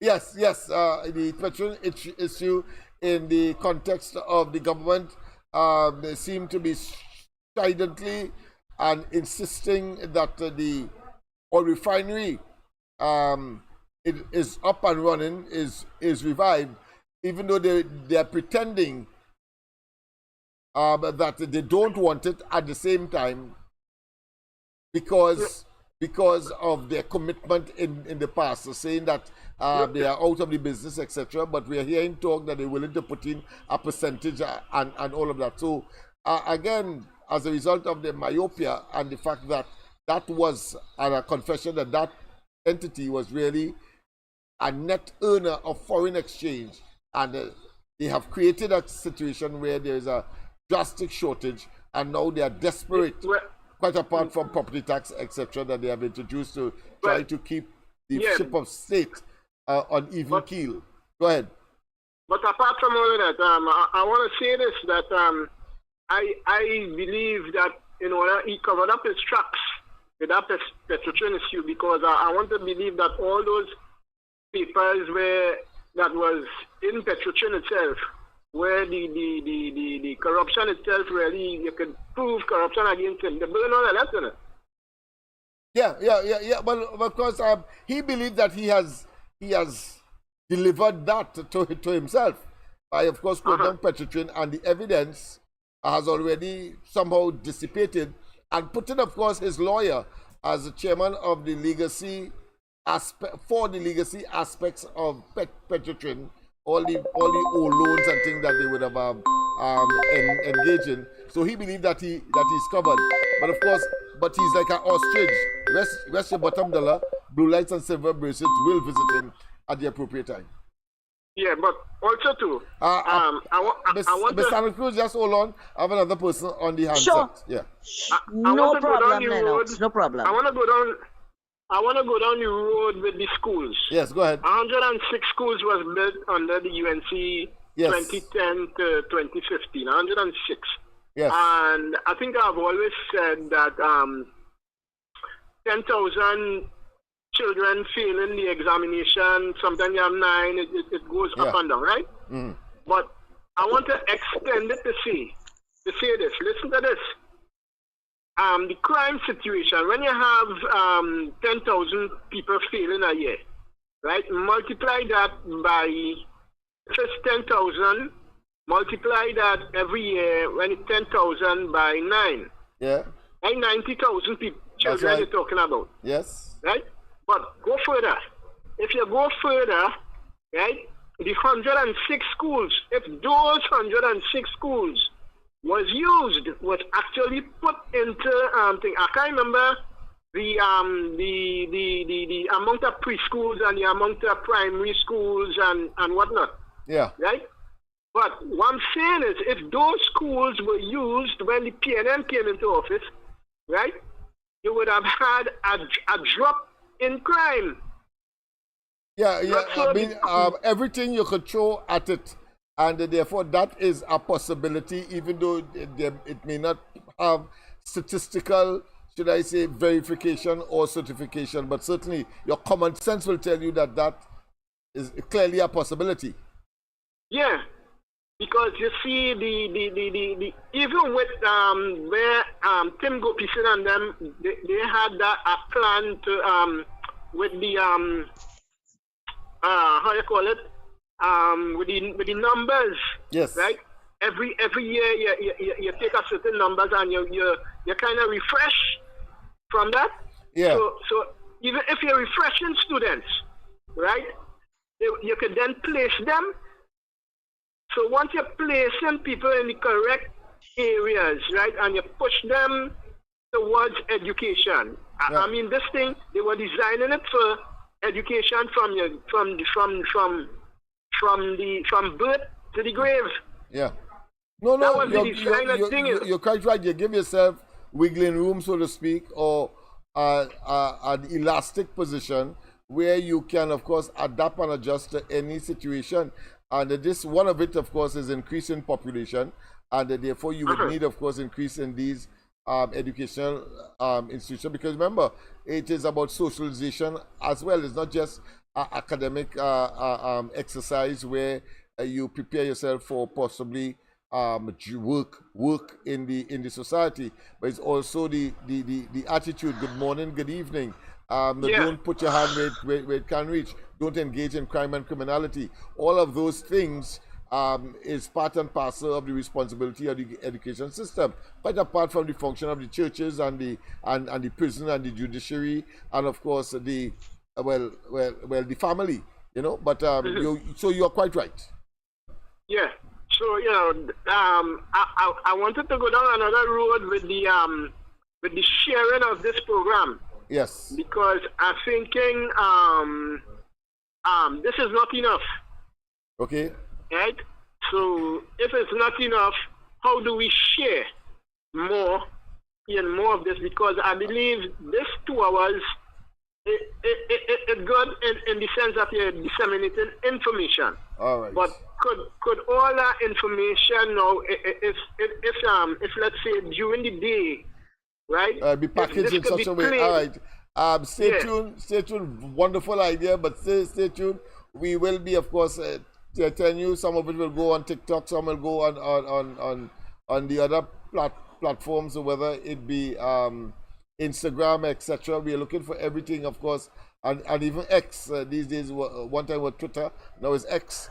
We have a plan to treat with that. Of course, that's a cost, but and time, and we have to get the people with the skills to do it. But certainly, you are quite right. I too am not satisfied. Having regard to the quality and the expansiveness of the information, and we need, of course, to make certain that it reaches every corner of the globe. Yeah, all right, okay, so that's your contribution yes. for the night. Okay then, thanks. Okay. Yes, a pleasant good night, Miss Arim. Sorry, Miss Alacruz, go ahead. Good night, Lennox. Good night to you. Good night to you. Good night to you. Lennox, good night to you and to everybody out here. Yes. Lennox, Hey. I am a sharer, eh? Good. I am a sharer. I share on Facebook and I share on WhatsApp, Beautiful. right? And during the course of the day, but what I like about the program is that it is dated. Now, sometimes you mightn't get it the same the next day or whatever, Right. but you get it, right? And Right. like when I miss the night for whatever reason or so, Right. I can go back the next day and look at and it. track, yes, right, track, while I'm track doing with, my with, work. with, with precision, yeah. That's why I make certain and date them, so that we don't have that. Date that it, shall- that's you right. don't want to guess. You don't That's want to right. guess. Yes, yes. Yeah, because you have to be searched, and then sometimes what a mark is your clothes. Yes. You understand? Yes, If did he have on these clothes what night it was or whatever, and that's how. But when there's the date now, you see? Yeah, you when don't have, there's the you don't have date to mark now, the clothes. it's easy. I don't have to mark the clothes. Yeah, That's because right, Lennox. frankly, Yeah. I don't have all that clothes to change. But Lennox, I don't have to mark for your clothes. I don't have to mark for your clothes. That's right, yeah. So so during the day now, when I'm doing my work, I go back and I listen to both you and the ground report. Okay, good. You understand? To Very catch good. up in what it is going on. Lennox, Yes. the gentleman was talking before me. He was talking about he was counting how many children Yes. that doesn't pass common entrance, and if they had used these schools and whatever, Yes. right? Yes. But we must never forget COVID, what COVID did to the education system, Yes. and what Rowley and them did by taking away the laptops from the children. Yes. Now, a lot of children, Lennox, fell through the system Right. because they couldn't handle the online. Some of them didn't have internet. You remember some of the parents now had to go every day to internet cafes or whatever, I'll Yeah. call it that, Yeah. right? To get this package so the children would have work to do. Yeah, so they could right? keep up, yeah. This government that's to try to keep up. But a lot of children couldn't do it, Lennox, Yeah. and they fell through the system. And I understand they And can't we find always- 1,500 either. Right now, we can't find 1,500.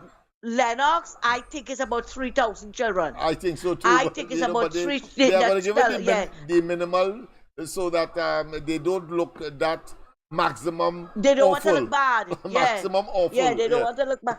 Yeah, they don't want to look bad. But that is the amount. And look at it, You see how Lennox people just run them out. They just run them out. They don't know what it is be talking about. And then after they have to come back and swallow their own vomit. Yes. Look at what Rowley did with the laptop. You scrap the laptops on them. And during COVID now, we had to be begging people to donate laptops. I wonder if they ever got all that amount of laptops that they were asking for. Right? You have 50 million for entertainment. Why didn't you take that for laptops to the schools and them? You hear? And Lennox, just to put a pin on that, along that line, the caller, I think 2 callers before, talked about the same reason why they want now to bring back the oil refinery. What you're closing down in the first place for? Exactly. So there's a pattern of destructive behavior that they regret Lennox, later on. okay. If we on that line, yes, it's just a matter of time before they bring back the train then. Because PNM scrap the train. You understand? They Right. scrap the laptop, now they want it back. They scrap Metro train, now they want it back. God in heaven knows what these people, do you know why they don't just get out of office? Mind you, no, Just listen, you're right, don't feel that you're being facetious there, because they wanted to bring back rapid rail, remember that? The rapid rail, yeah. So I'm you're gonna right, train. even though you might not have been conscious that it falls right in line with the bringing back of things that they Yeah, would we're have bringing destroyed back, yeah. originally. With this government, it's 5 steps forward and 25 steps Backwards, yes, I agree with you. right? Now, Lennox, this thing with the Salaries Review Commission, Uh-huh. these people better take their head out of where they have it, Okay. right? Because Rowley does not deserve an $80,000 monthly salary. Yeah. He does not deserve it. He does not deserve that $1 million in back pay. And for anybody who want to accuse the UNC are going to take it, I remember Mrs. Prasad Bisesa said she does not want it to give it to the public servants. It's right there on the answer. It's right there on the records. Yes. Because you know how they love to accuse UNC for everything. Oh, yeah. Right? She said that they did their not own want- iniquities You that can- they try to deflect. Yeah. Yeah. You see what has get me vexed, Lennox, right? And you know what? I have reached this stage. Whether you get vexed with me or you ain't get vexed with me, it don't matter to me. A good They stage. cannot criticize the PNM without bringing the UNC into it. Right? And you're going to hear it. That's why Kamala don't want to step down, because she's getting more money. The reason why Kamala refused to step down is because it's not time for her to step down yet. The reason why Kamala is not stepping down is not because of the money. Kamala don't need that money. Kamala wants to help the people of the country. But and we Ms. saw Alvarez, the help. Ms. Alvarez, Yes, sir. every time such an argument is advanced, I simply say, what about Rowley? And it shatters that illogical, non-common sense argument, because they're trying, of course, to generate a position that simply is asinine when you evaluate what they are saying. They are speaking nonsense. Go ahead. Exactly, Lennox, because, Rowley is the one that destroying the country, but you're not hearing why Rowley don't step down. Yeah. And No, he they older want to than give the Shea. man more He money. older than Shea. let's just He get older clear. than He her, older but than her. Yes, yes. No matter whether it's 2 years, but 3 years, Lennox, he older than she. Go ahead. he's still older than her. Yes. And you know what is ironical? Everybody's supporting Trump, but Trump older than Kamala. But they want to get rid of Kamala. And the thing about it is, PNMites are saying that Kamala keeping back the country because she don't want to step down. How is Kamala keeping back the country? It's Rowley keeping back the country when they really want You to see, say. Lennox? Because he's too in my old, opinion, he is incompetent, he's a criminal, he is evil, he is diabolical, and of course he has proven to be a total and consummate failure. Full stop. Go ahead, my friend. Exactly, Lennox. And you see when they're talking like that, it's just what to make you feel to spit. You understand? When you're hearing all this stuff, no, it's true, Lennox. I wanted to say cuss, but I tired cussing. You know, I was saying spit now. Yeah, that's right. But I ain't Go ahead. stopping, you know. Yeah. I tell you, if you anytime you need a translator, I'm right here. I Great. can translate a love scene real good. Right. Right, Lennox? But Lennox, on a more serious note, Go ahead. I don't know where we heading. And you see this thing with this increase in salary is a slap in the face of the pensioners. You hear? Imagine, Lennox, we have not gotten an increase in 9 years, not even $1. Yeah. And do you know Saturday potatoes were selling for $7 a pound? Boy, I saw. Jump from $5. Lennox, That's you the Irish know potato. when That's the Irish potato, not the sweet potato. Sweet potato is nearing $20, eh? Ginger is $40. Yes. Understand that? And you know what? You know what a vendor told me is because of what's going on the port. Because of the length of time that they take it to clear the goods and they're losing money. Well, you know, it's always an excuse to raise something. Of course. But the thing is, Lennox, when somebody buy a bag of potatoes, right? Look at how many things that you can do with that one bag of potatoes. Yes. Especially if you have children. Yeah, extremely right? versatile. Yeah. It's a belly Lennox, fuller. how can you pay $7 a pound now for potatoes? Yeah. That time How it was can you do that? $1, then they 75 cents, 50 cents, all of that prior. $10, It was $10 for $5. 5 pounds, and that kind of thing. Yeah. Yeah. It is so again. They're selling it flat Saturday because when I bought the girl told me it was close to $20. I said, "What a pound for potatoes?" She said $7. Wow. But Lennox, you know, you must. My father always tell you need potatoes, salt, and matches in your house. You understand? So I needed potatoes. You get a belly Lennox, full, let me tell you something. Yeah, let me tell you something here. I don't know how pensioners or people are making out with this economy. Right. And I'll come back to it again. And they have no shame to say that they want to raise Rowley's salary to $87,000 a month. Yeah, the timing What bad. is Rowley doing to deserve that? Absolutely. And imagine Heinz.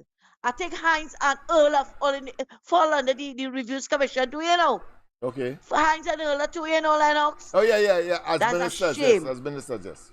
Yeah, that's a shame and a slap in the face of the citizens of this country. Lennox, thanks a lot and have a good night. Yes, You indeed, take care. yes, indeed. We must not, of course, the essence there, the lesson there, we must not reward incompetence, impotence, and criminal behavior in public office. Full stop. Let me see quickly, of course, we already at the point of 9 minutes past 10 o'clock. Yes, time really flies. But let me see if I could finish with back tonight.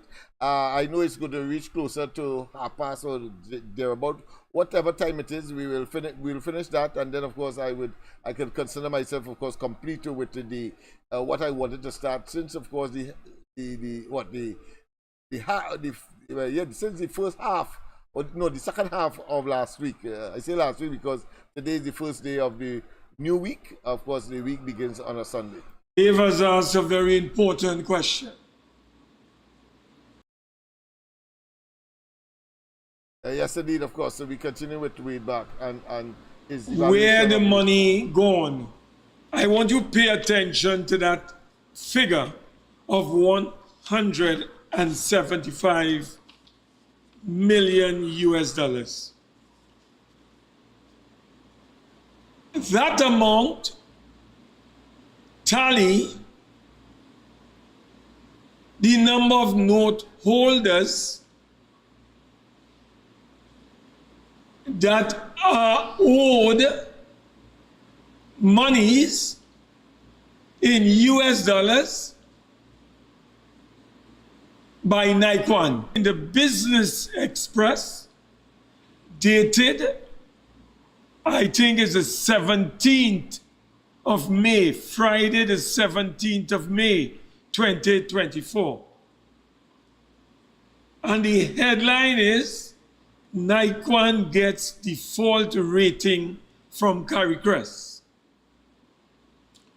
And what we are being told here is that as at the 31st of March of 2024, Nikon had owed its customers or had accumulated debts amounting to $450 million US dollars. Wow, wow, wow.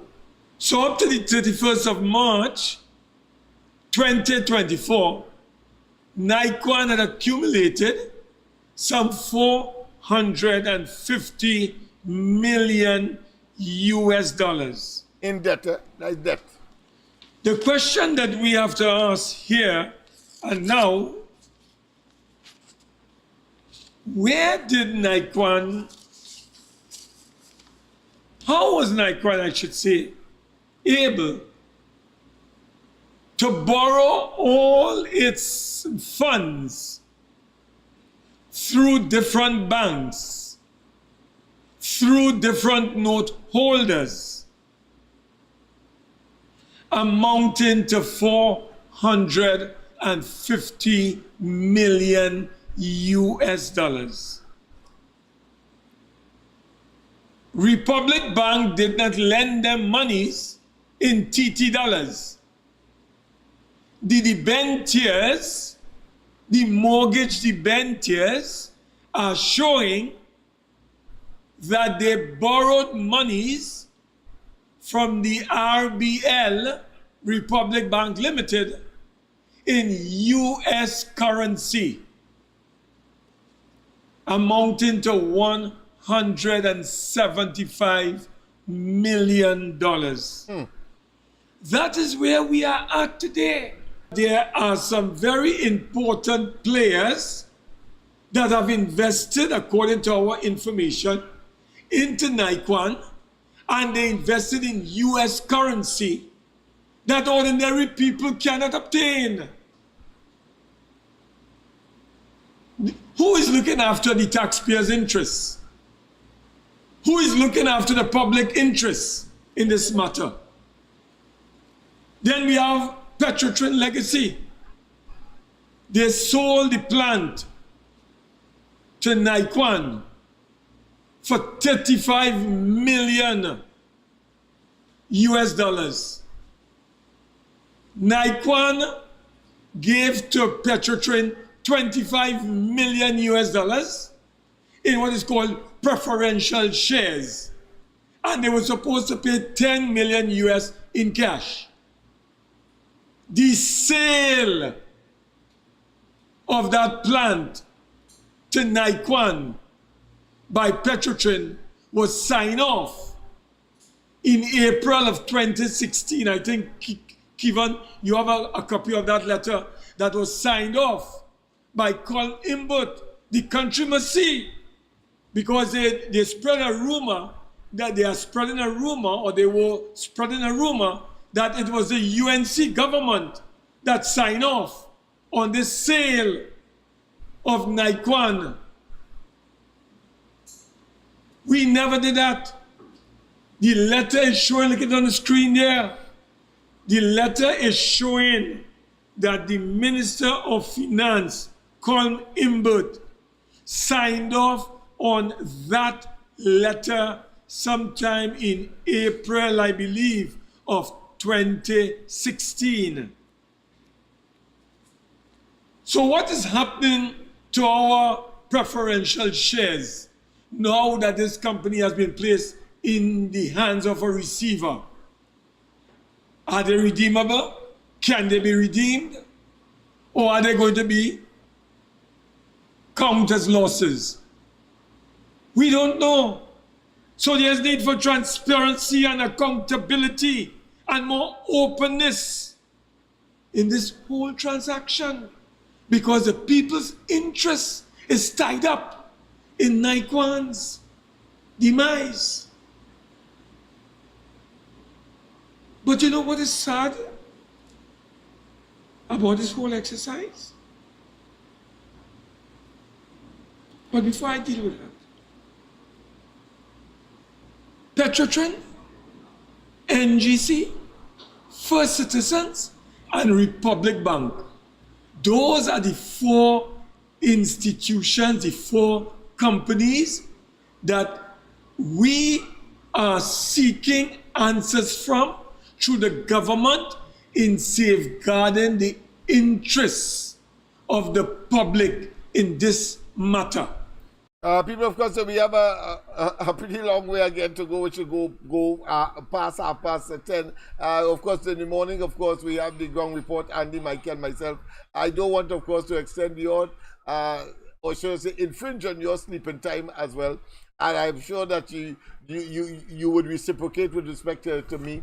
So let me say we will pause here and we'll continue from that point to tomorrow. Immediately, I will not, of course, have any intervening or any preemptory matters. I will deal with if I can, because it is important to understand where our foreign exchange money has gone. It has gone in a corrupt deal.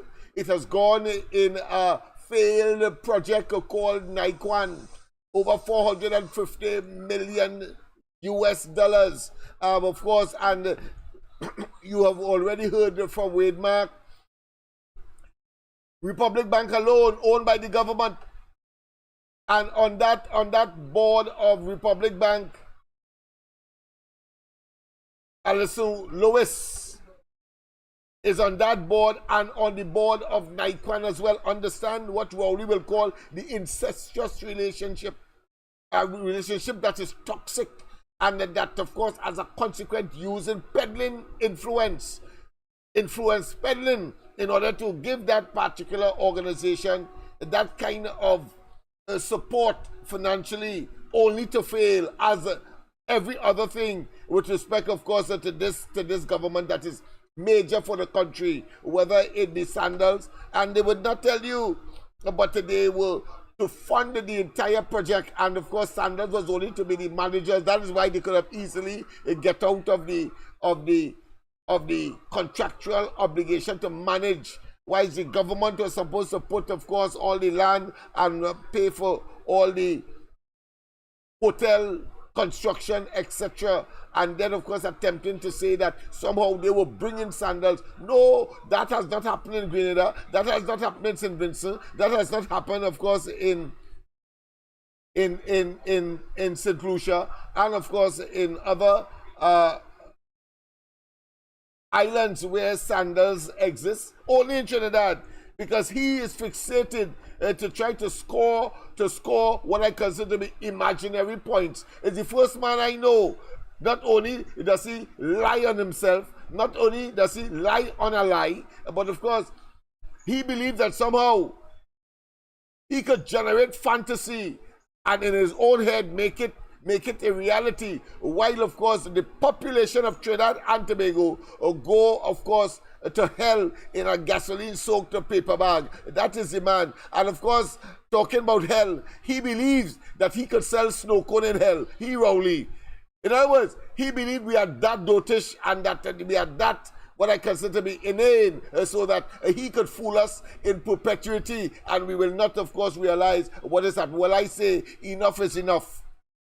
So that is where our foreign exchange went.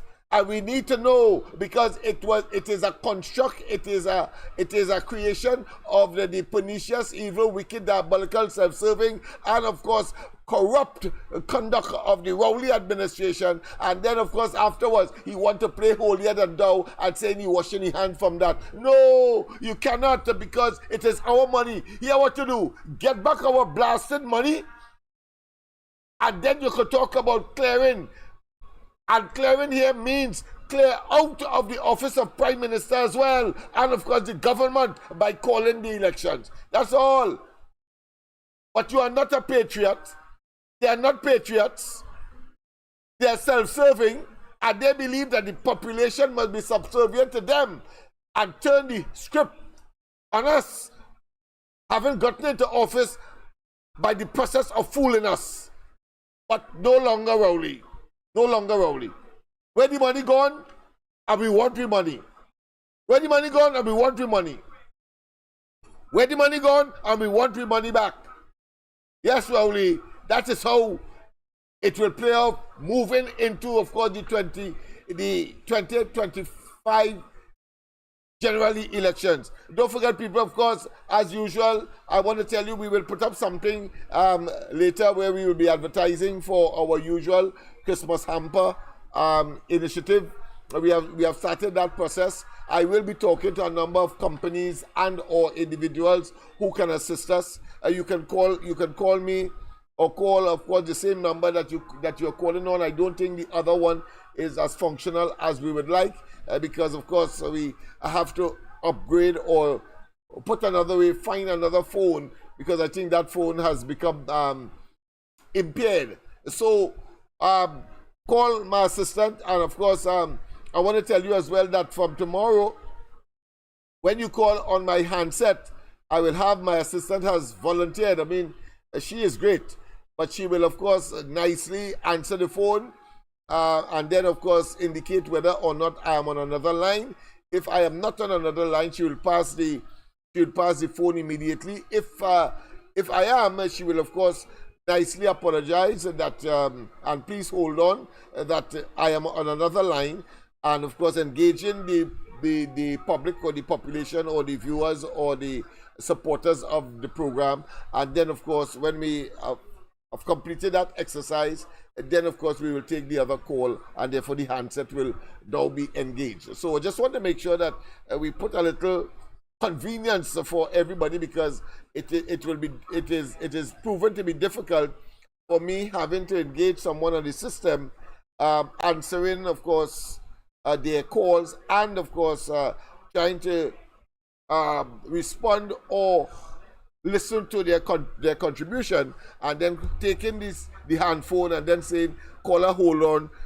It doesn't augur well for efficaciousness and for smooth management and execution of the corridor transformation. So we have to find mechanisms to put in place. So I want to thank, of course, my assistant for, of course, bringing that idea to me, and I really appreciate the improvement. Of course, as I said, we will be looking at a number of other platforms where we'll package, because there is a particular way in terms of size of the video for TikTok and in Instagram, and of course we'll go on Twitter as well and other platforms that young people in particular view on a regular basis. Right, so that being as it may, don't forget once again tomorrow morning the ground report, Andy, Mike, and myself, of course, from 6 to 8 o'clock, we will be on YouTube and Facebook, but we'll continue on YouTube and Facebook from 9 to 10 o'clock, but we will also from 9 to 10 o'clock be joined by Gael TV, Caribbean TV, in order, of course, to bring and to meet and to share with as much of the population of the earth as possible. So look forward to that as well. Have a wonderful rest of the night. God bless. And it is, of course, a Sunday, and you know I love my gospel, so you will have to bear with me as, of course, as I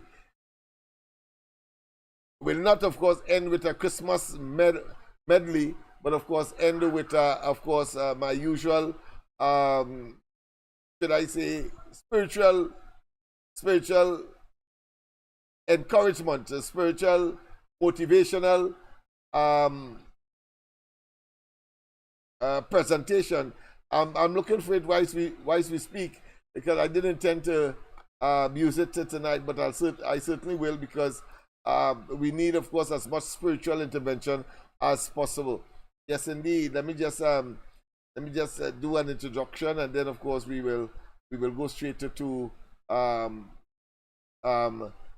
what I consider to be the anthem of the Sunday night edition of the Corridor Transformation.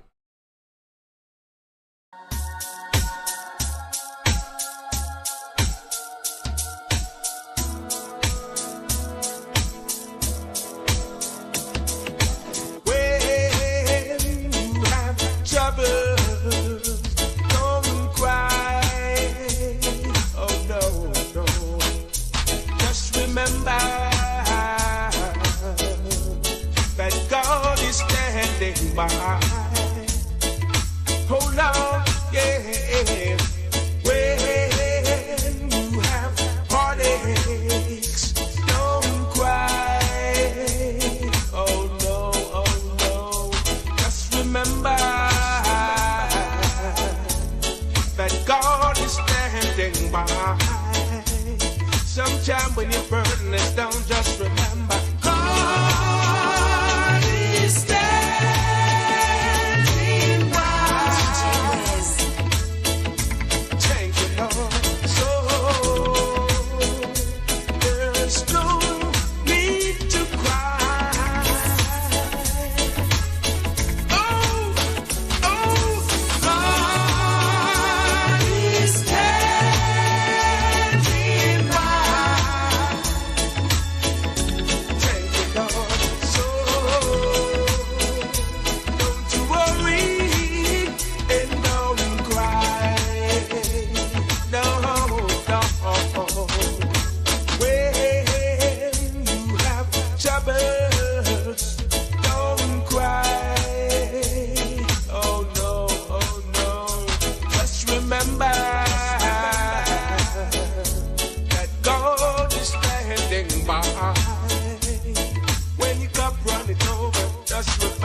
status under the supervision of these 4 horsemen of the apocalypse.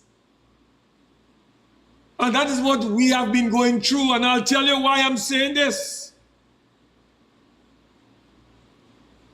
WGTL came into being in 2004 as an idea, and they borrowed money to effect it. You know, by 2008, 2009, they realized that that project cannot fly. You know why? Because it never was commercialized any part of the world. So the gas to liquids plant was unviable, and we lost $3.2 billion. And the 4 horsemen of the apocalypse played either direct or indirect role in that exercise. Fast forward to 2016, 2018.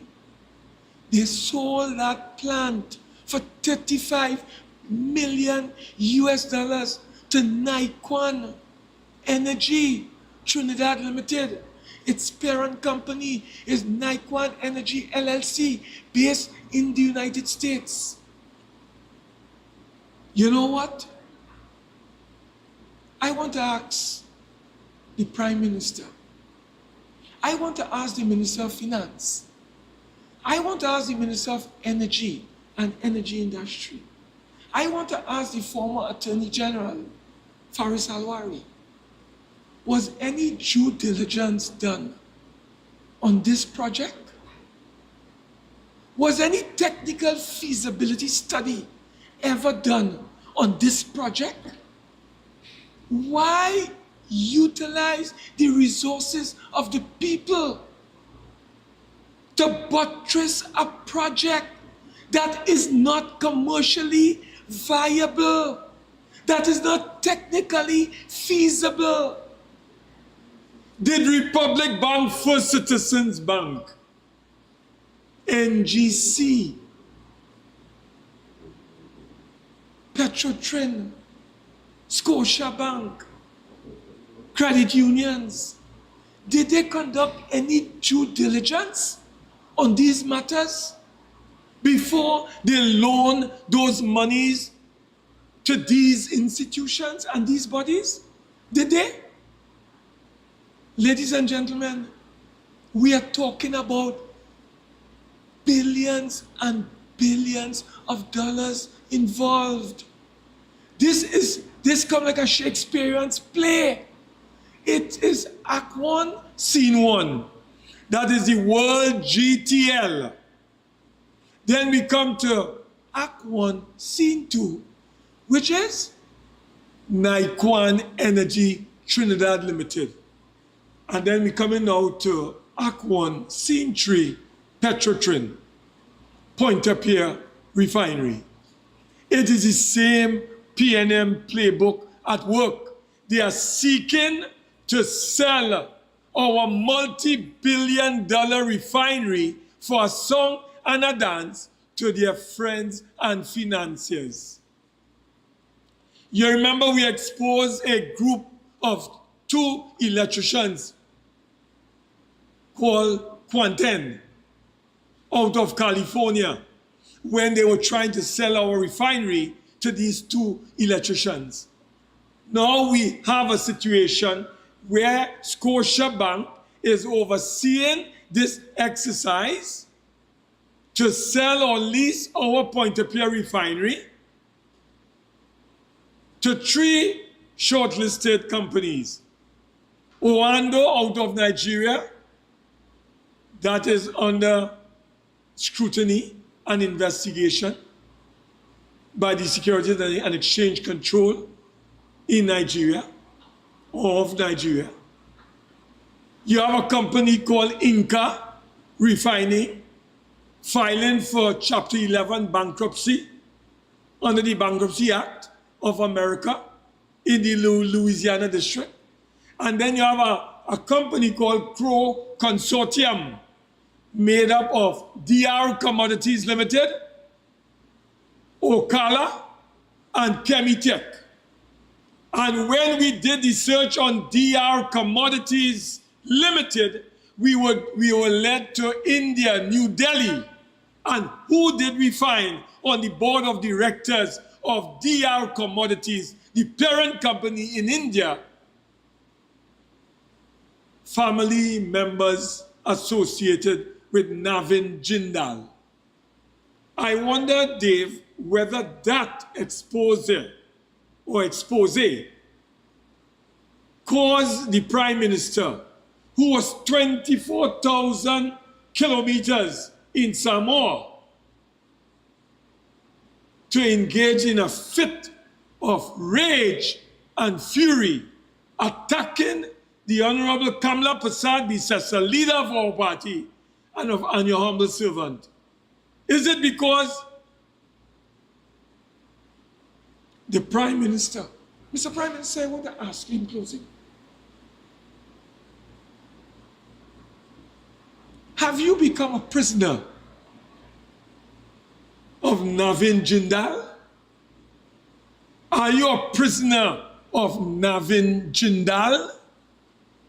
He did not even put in a bid for this round, yet still you were enraged when we exposed the Jindal family connection in the DR Commodities Limited, that is a private company based in India and the parent company of the locally incorporated DR Commodities. That is what we want to ask you. And I want to say, Dave, in closing, I discovered something late yesterday, very late, and I couldn't believe it. This book here, these are court documents filed by Republic Bank in the High Court of Trinidad and Tobago,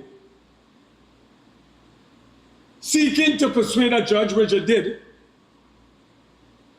in not liquidating Naikwan, but instead appointing a receiver, which the court eventually agreed to. His name is Varun Mungal. You know what I saw in this document? An affidavit filed, sworn by a gentleman who works for Republic Bank. A valuation report, Dave. A valuation report that we are hearing for the first time. This valuation report of 2016 of the assets, plant, machinery, equipment, and land of Naikwan. You know how much value? You know how much value is that in this valuation report?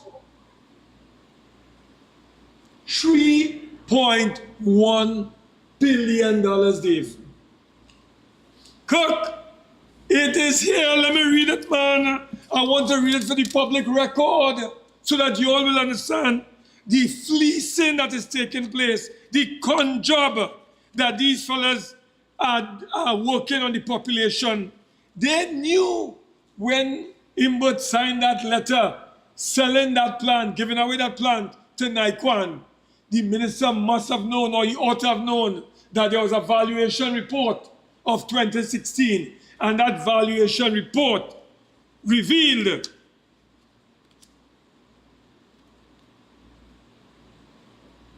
it says, and I want to quote here,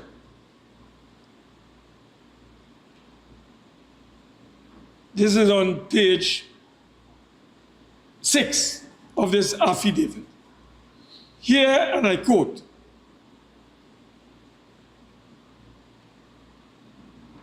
RBL is in possession of a 2016 valuation report that had been prepared by Ernst & Young. So Ernst & Young prepared this valuation report in 2016. It goes on.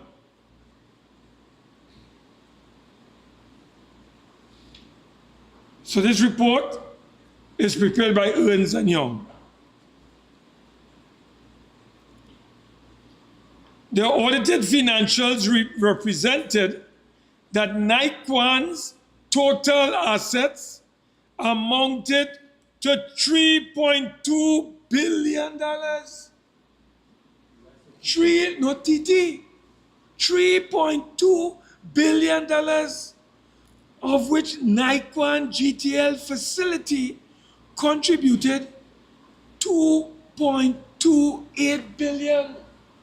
So the facility at Pointe-à-Pierre is valued at $2.1 billion, but the overall valuation of Naquan is $3.2 billion. So when the government handed this plant to Naquan in 2016 for $35 million, if you multiply 35 million by 685, you get roughly just under $250 million. So we sold our asset that we invested $3.2 billion in to this company called Naquan for $240 million. And we are being told a valuation report of 2016 revealed that the total value of that plant with all its assets, plant, equipment, machinery, and land valued at $3.2 billion. So it means that the country and the population lost $3.2 billion in the WGTL fiasco, and we are about to lose another $3.2 billion, which will give us $6.4 billion that the taxpayers of Trinidad and Tobago are going to lose. And many of these people who are shareholders, directors, officers, stakeholders, note holders will be smiling all the way to the bank, whilst we are left to hold the raw end of the stick. This is what we have seen in this report. And we call on the authorities, we call on the government to conduct immediately a criminal, an independent criminal forensic audit into this matter. We want an independent criminal forensic audit into this entire fiasco surrounding Naquan, and how we never saw this valuation report until it came out in court in a valuation report via an affidavit. And we are told that this report was done by Ernst & Young. We like Ernst & Young to make that report public so that the population can see what this thing entails and what the valuations are in terms of the various assets. So, members of the public, ladies and gentlemen, I thought it was my duty, given the fact I only got this document late yesterday, Dave, I thought it was my duty to bring it to the attention of the population of Trinidad and Tobago to let you know that the four horsemen, I call them the Gang of Four, who are facilitating the rape of the treasury of the nation. This is a living example of the rape and the pillage and the plunder that our treasury is experiencing under the four horsemen of the apocalypse.